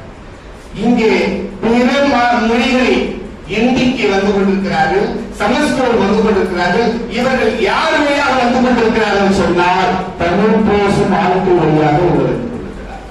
நைச வாழைப்பழத்தில் ஊசியை போது போல் கர்நாடகம், தெலுங்கு, மலையாளம் இப்படி பிறமொழி பூசி கொண்டால் இங்க இருக்கிற தமிழர்களே, தமிழ் பெருந்தோர்களே, தமிழ் அறிஞர்களே, மலையாளத்தில் இருப்பது சமஸ்கிருதமா பிறமொழியா? அது இருக்கிற 30% சமஸ்கிருதத்தை தூக்கி போட்டு வைத்தா 70% இருக்கிற தமிழ். அப்ப தமிழர்கள் ஒரு சமம் இருக்கு, இந்தி பேசக்கூடியவங்களுக்கு ஒரு ஆசை இருக்கு, இந்த நாடு முழுக்க இந்தி பேச வேண்டும், அந்த இந்தியை எல்லா இடத்திலும் திணிக்க வேண்டும் அப்படின்னு சொல்லி இந்தியாவில் இருக்கக்கூடிய பேசுபடி பேசக்கூடிய இன்னும் பல மொழி பேசக்கூடிய மக்கள் எல்லாருடைய மொழிகளையும் அதற்கு விட்டு வீட்டில் அவன் தாய்மொழி பேசுறான், பள்ளிக்கூடத்தில் இந்தி படிக்க போறான், தாயால் தந்தையால் அவனுக்கு படிப்பு சொல்லி தரக்கூடியவில்லை, அவன் பள்ளியில் சொல்லக்கூடிய புதுசா வந்து இந்தியாவில் அவனுக்கு எந்த படிப்பு வரல, இன்னைக்கு படிப்பு வராது, அவன் தாய்மொழி வளர்ந்தது ஒரு காரணம். அதே போல தன்னுடைய எல்லை இதுதான் என்று சொல்வதற்கு முன்பாக தமிழருடைய எல்லையும் பரப்பாவது எங்கே இருக்கு, எங்கே தோன்றியது, இங்கே இந்த வரலாறை சொல்லி தந்தால்தான் இங்க இருக்கும். ஆனால் இன்னைக்கு சில தமிழ் பேசி பேசுவது உள்நாட்டிலேயே சாதியால் மதத்தால் சாதி இப்ப தமிழுக்குள்ள சாதி தரலாம், இந்த சாதிக்கெல்லாம் தமிழ், இந்த சாதிக்கெல்லாம் தமிழ் எல்லாம் அவன் தமிழே இல்லைங்கிறதால உண்மை. இப்படி சாதிக்குள் தமிழ் தருவவன் எப்படி தமிழாக இருக்க முடியும் என்கிற விஷயத்தை உண்மையான பகுத்தறிவு சிந்தனையோடு மனித நேரத்தோடு சமத்துவத்தோடு தமிழ் பரப்புற தமிழாளர்கள தமிழ் நிறுத்த சாதி இல்லை. ஏன்னா எங்கள் கழகத்தில் போடும் ஐயா கூட ஒரு முறை சொன்னார், சாதிக்கு போடுங்க, தூக்கி போடுங்க. அப்போது ஐயா பெரியார் அவர்கள் சொன்னது எங்களுக்கு நினைவு வந்தது. ஷா எங்களுக்கு மொழியில் கிடையாது, சாதி எங்களுக்கு கிடையாது. இந்த ஷாவோடு சேர்த்து சாதியை விரட்டுவோம், அப்ப தமிழையும் காப்பாற்றும், மனிதத்தை தனியார் பிரித்து எடுப்போம். சாதியும் ஷா என்கிற இந்தியும் சமஸ்கிருதியை விரட்டி வைப்போம் என்கிற தந்த பெரியார் முழங்கிய முழக்கம் இது தமிழர்களுடைய வரலாறு. ஏன்னா நேரம் குறைவாக இருக்கிற காரணத்தால் இங்க வந்து நிறைய பேர் நிறைய ஆளுநர்கள் வைத்திருந்தாலும் கூட இங்கே பள்ளிக்கூடங்கள்ல அரசு பள்ளிக்கூடங்கள் இருக்கிறது என்று சொன்னால் அரசு பள்ளிக்கூடங்களுக்கு இங்கு யாரும் செலவில்லை. தனியார் பள்ளிக்கூடம் ஏன் நடத்தப்படுகிறது என்று சொன்னால் தனியார் பள்ளிக்கூடங்கள் இங்கே டிரஸ்ட் மூலியமாகத்தான் ஏராளமான பள்ளிக்கூடம் நடந்து கொண்டிருக்கிறது. அது இஸ்லாமியர்கள் கிறிஸ்தவர்கள் நிறைய பள்ளிக்கூடம் நடத்துகிறார்கள். கிறிஸ்தவர்கள் நடத்துற பள்ளிக்கூடத்தில் தான் இங்கு ஏராளமான தமிழர்களை தமிழ் படிப்பு வளர்த்தார்கள் என்பது வரலாறு. அதுக்கு முன்ன அரசு பள்ளிக்கூடம் கிடையாது. ஏன்னா இந்த பள்ளிக்கூடம் கூட அப்படிங்கிற சமஸ்கிருத உச்சம் இருந்து கொண்டிருந்தது. அதனால தமிழர்கள் அங்கே படிக்கிற தமிழை காப்பாற்ற முடியல. ஆடிப்பெருக்கு இந்த மூட நம்பிக்கை வைத்திருந்தால் இருந்த உலக சூழலால் ஆட்கள் அடித்து போய்விட்டா இப்போ பொங்கல் என்று வருகிறது. போக என்ற ஒரு பண்டிகை வைத்திருக்கிறார். போக பண்டிகை அங்கே இருக்கிற பழமைவாதங்களை கொடுக்க வேண்டும் என்று சொல்லுகிறார். பழமைவாதம் என்று சொன்னால் பகுத்தறிவு சிந்தனை மனிதங்க. அப்ப இப்படி பழமை அழைத்து விட்டால் நமக்கு படிப்பு நம்ம பார்த்து போனாங்க. அந்த பார்த்து கொள்வதற்கு அவனுக்கிட்ட இருந்த ஆயுதம் படிப்பு. அந்த படிப்பை அவனுக்கு மட்டுமே வேண்டும், மற்றவர்கள் இருக்கக்கூடாது என்று சொல்லி மூட நம்பிக்கையால் தவறுக்கப்பட்டால் மூட நம்பிக்கையும் தவறுதான் மட்டும்தான் தமிழன். மூட நம்பிக்கை வைத்துக் கொண்டு நான் தமிழர் என்று சொன்னால் யாரோடு ஒரு கண்டுபிடிப்பு இருக்கு. அதே போல இன்னைக்கு உலக மொழியில தமிழ் வளரவில்லை என்று சொன்னால் நான் பேசும் இந்த ஒளிபெருக்கி பேர் மொழிக்கு இந்த மொழியை கண்டுபிடிச்ச மற்ற நாட்டுக்கான அவன் நாட்டு மொழியில் வளர்ந்து ஒழிக்கிறது கள்ளக்குறிச்சியில. அதன் காரணம் லைட்டை கண்டுபிடிச்ச மற்ற நாட்டுக்கான பிரமணை பேசக்கூடிய அதனால அவங்களுடைய விஞ்ஞானம் சேர்ந்து அவங்களுடைய லைட்டும் வந்திருக்கிறது. ஓடுக்கூடிய காட்டாளிக்கு பேர் பேரை கண்டுபிடிச்சோம் அயல்நாட்டுக்காரனுடைய பேரும் அவங்களுடைய வளர்ச்சி வந்திருக்கிறது. தமிழர்களே நீங்கள் படிங்கள், விஞ்ஞானத்தோடு சேர்த்து அறிவை வளர்த்தால் தமிழும் தமிழனுடைய சிந்தனையும் உலகம் முழுக்க பரவும் என்பதுதான் தமிழ் வளர்ச்சி. தமிழில் இருக்கிற சமத்துவம் தமிழில் பேராதீர்கள், அது முட்டாள்தனம். அதே போன்று எந்த காலத்தில் எடுத்துட்டாலும் எதையும் ஏன் எதற்கு எப்படி என்கிற பகுத்த ஆய்வு செய்து அதை நம்ப வேண்டும். நம்பிக்கையை மக்களிடத்தில் செலுத்த வேண்டும். சாதி ஒழிய வேண்டும் என்று சொன்னால், சமத்துவம் வளர வேண்டும் என்று சொன்னால் தன் வீட்டிலும் தன் துணைகளிடத்திலும் சாதி அறவே இல்லை, சாதி என்பது கொடிய நோய் என்ற சிந்தனை கொண்டு வர வேண்டும் என்றால் அடையாளத்திற்கு சாதி மறுப்பு திருமணங்கள் ஒவ்வொரு தமிழர்களும் செய்ய வேண்டும். அப்போதுதான் பிறமொழியை கொண்டு வந்த கொள்கையும் மூட நம்பிக்கையும் சாதி ஏற்றத்தாலும் தமிழை பிரித்து எறிந்த சாதிய மதங்களும் அது தள்ளி வைத்தால் மட்டும்தான் தமிழின் யாரின் தனிமைப்படுத்தப்பட்டு பாருங்கள் தமிழின் ஆரோக்கியமான ஒழுக்கமான சிந்தனையான அறிவாளம் என்கிற சிந்தனை வரும். ஆனால் இந்த நிகழ்ச்சி பாதிக்கப்பட்ட ஐயா அவர்களுக்கு நன்றி. மறக்காம சர்ப்ரைஸ் பண்ணுங்க. தேங்க்யூ.